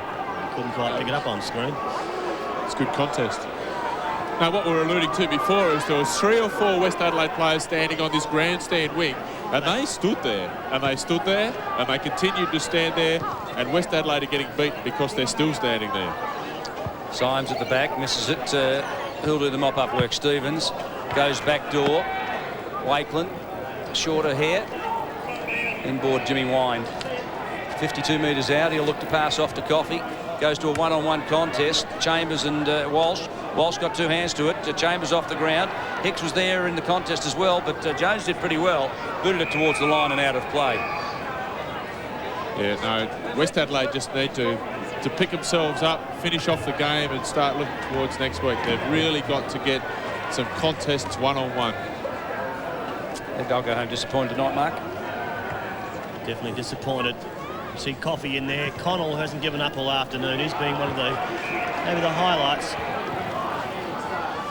The West Adelaide team. We see Green just goes back, lays back on one. Symes also has tried fairly hard. Gives it wide. His player in Heaver gives it on further to again Connell. And also their captain here in Mellor. He's tried to create something. He can go wide if he wants to Connell. He doesn't. He goes down the line looking for the leading player. Couldn't quite get there. That bloke there was Nathan. Over the top was Wigney. He's not moving too freely as Dewey Wigney. Maybe carrying a slight injury. Bennett's punches the ball forward. Conway's back there. He's got players on the rebound and Cotton. Cotton takes another mark on the members' wing. Stewie Dew combines. Still running hard.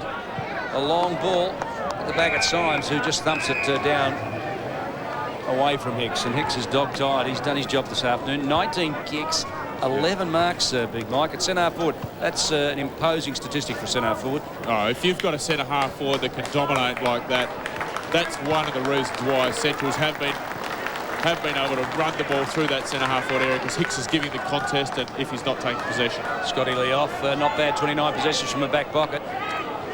Jarman-esque, we might give him some votes today. He'd be disappointed he only got the 1 goal, David. Yes.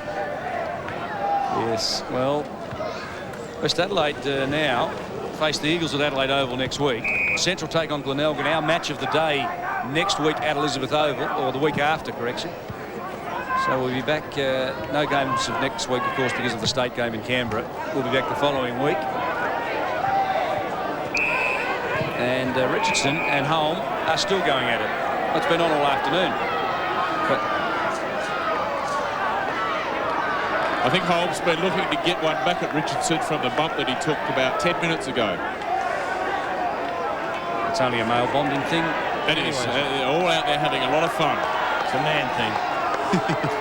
Yeah. Just knock them out and then we'll go and have a beer. So Holm just steadies himself, brings it across to a Raider. He's got the running player by himself in Cotter. He can set it up if he wishes to. Terrible kick forward. Big leap from behind. Couldn't quite pick that. It was Hicks again. He's been in everything this afternoon. Centrals again doing it too easy. Williams has taken it out of the air. He gives it forward. Got the running player in Heaver. Heaver gets tackled by Green. They're trying not to give up. They're just not in the same class this afternoon. The Bloods against the Bulldogs. Look at that. Green just comes, picks him off the ground. The ball falls into his lap. He just steadies himself, goes towards goal, and it's there. What's the umpire saying? Hey. How can that be? That's an interesting No, it's a mark or it's a goal. That was a clean grab. Yeah, the field umpire's done the right thing. It's either a mark. It was one clean grab. He didn't take 2 bites at it. Now, it had to be either a goal or a mark. It was not touched off hands. It's one clean grab. Yeah, I'd say that was one clean grab behind the line too, just having a second look at that. Well, the field umpire came in, did the right thing, asked the boundary umpire whether it was in front or behind. When he said it was in front, had to be paid a mark. So the goal umpire made that ruling for the field umpire. Fair enough too. Yes. Fair enough. Yes. This time Mark Naley's agreed with an umpire. Yeah. How'd you win a McGarry, Mark? Don't know. I don't think they're too impressed. They're West Adelaide supporters, I'll bet. Haven't you heard the story about how Mark Naley won the McGarry? That big mortgage on the house. Okay. Time on period has started here at Richmond Oval. Last quarter, you see Heaver just kicking the ball forward again. Centrals have been far too strong and they've won this game. There's no doubt about that, but stay tuned. You're seeing the Bulldogs at their best. We see a young fella in Cotton just driving the ball forward again. At the back there is Symes. He's taking a couple of safe marks.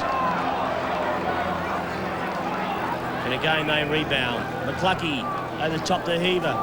He hasn't stopped trying, Heaver. A class player.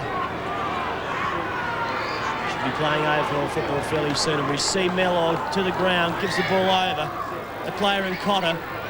Couldn't do much with it. Stevens. Jones wasn't quite there. Again, McCluckey. Dive, sidestep. 41 there is Nathan. Can't quite get to the contest. Wakeland was in there. Players just really getting very tired at the moment. The stand of the game really is slowing down. Wyatt has. Just see what's happening at Prospect Oval between North and the Eagles. At the moment, North in looks as though they've won the game. They're 38 points up. Mike Parsons got a big smile on his face. Poor old Dave Mackay. Get the hanky out. Yes, hand the wallet. Free kick against Bennett's on Jones. Too high, said the umpire. Yes, those Eagle losses are starting to hurt this year. I won't be able to buy groceries soon. Well, they won their first game. It was here at Richmond Oval, round 1. Yeah, thanks for that. And that's all they've seen for the year. Mellor to Winstanley, who we really haven't been able to gauge whether he can play or not because they've just been comprehensively whipped, haven't they? Marsh snaps for goal. He's an athletic type, this big fellow, and that's the sort of thing he can do. His second effort was very good there, grabbed it and snapped. And it gives him some hope, and there's a leap and a mark. Maybe there's a role for him in the forward lines. Yeah, he's an athletic type. He's a big lad. I'm not sure how tall he is. He's about 6'5", 6'6" in the old measure. No, he's 6'9". He's 6'9". Yep, 200 centimetres. There you go. My size. And he's athletic. Yeah, well, more athletic maybe than I was, but that was good, the way he got back his second effort, kicked the goal, and he was pretty happy with his goal too. Received for 55, playing 109. Nearly the 24-minute mark of this last quarter. Ball's put down, coming through hard. There was Mello, another player for the Bloods who's not stopped trying. Central's just been far too good in the majority of the positions this afternoon. Again through Hicks, he has been very, very good. Holm, which way will he go? He's got a player there, he wants to use him forward, and Chalmers. Unfortunately, they couldn't keep control. The ball has gone out of bounds. And a couple of ladies sitting out there, they've enjoyed this afternoon's encounter. For those sitting at home, I hope you enjoyed it. The game started so well. We've just seen Central Districts get better and better. They really have worn this side down this afternoon. This is Bennett's. Just chips the ball to the running players. The player there is Jones, Sam Jones, who used it across to Connell. With many possessions, didn't use it too well that time. Connell 34 this afternoon, along with 4 marks. He's kicked 2 goals as well, so he too would have to be up in the height in the best players. See Ed Richardson there. He started on the half-forward line, went to the half-back line and got most of his possessions there, and he's back on the half-forward line now. And he's just not getting to the ball for the position he's playing. As this win won't be without some cost for the Bulldogs.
We apologise for that small break in transmission, an electrical fault here at Richmond Oval, but we can tell you that Grant Coffey just kicked his 5th goal. That gives him 5 goals, 4 for the afternoon, snap off the ground as Green comes through the centre.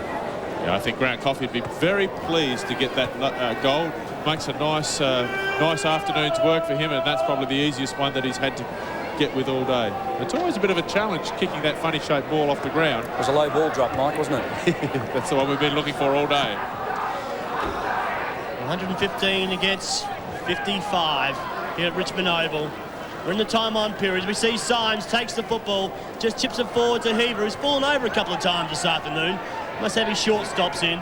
Cotton over to Holm. Holm chips the ball forward. He finds Green, goes back to Cotton.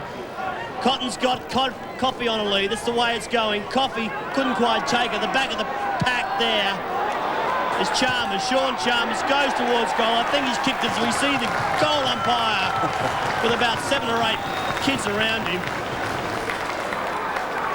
Sean Chambers, Mark, very clever pick up off the ground, wasn't it? Very, very, very clever. Just another goal, and just Central District's Mike Parsons just been far too good. Again, it's the run. Sean Chambers got himself in front of the pack where Grant Coffey was going to supply the contest. Once the ball went over the back, he was the one that was quick enough and in the right position. Nice pick up and goal. 18-13 plays, 8 goals to 7, a rout by the Bulldogs over West Adelaide. Mike Taylor will have to call a crisis meeting this week, you'd suggest, with the way his side's gone down in the last 4 weeks. And certainly they've got the talent there amongst this squad. Holm on the left boot, through half forward. Jones comes out from fullback, chips it delicately forward. Bennett's under the dive. Jude just launched himself over the top of it. The athletic 17-year-old who really has performed beautifully today. I think he's played an excellent game. He's got good leg strength, he's a good catch, and he's a lovely kick. Yes, I think the kicking is a feature of his game. This is Big Arnold, who's carried the ruckwork all day, and his second half has been quite terrific. You don't see it in kicks and marks, but his work around the ground has been very good. And this is Bannock. He's been very quiet in the last half too, David.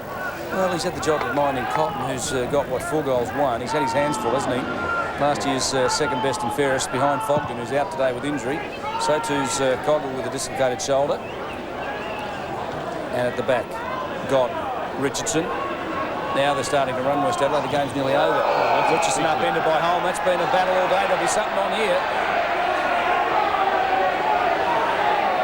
And the umpires... Ooh. Well, you live by the sword, you die by the sword. I think it's an old adage in football that I still like. And Connell, the siren had already sounded. The goal won't stand. Yes, now says the umpire, it does. No, it doesn't. So the final score here, Central 18-13, West Adelaide 8-7. And Matty Connell is just dog-tired. So, Mike, you've got to suggest that Centrals look pretty good today, but West Adelaide got a lot of work in front of them. No, I think we've been on the same theme all afternoon, David. It was just the run of Central Districts.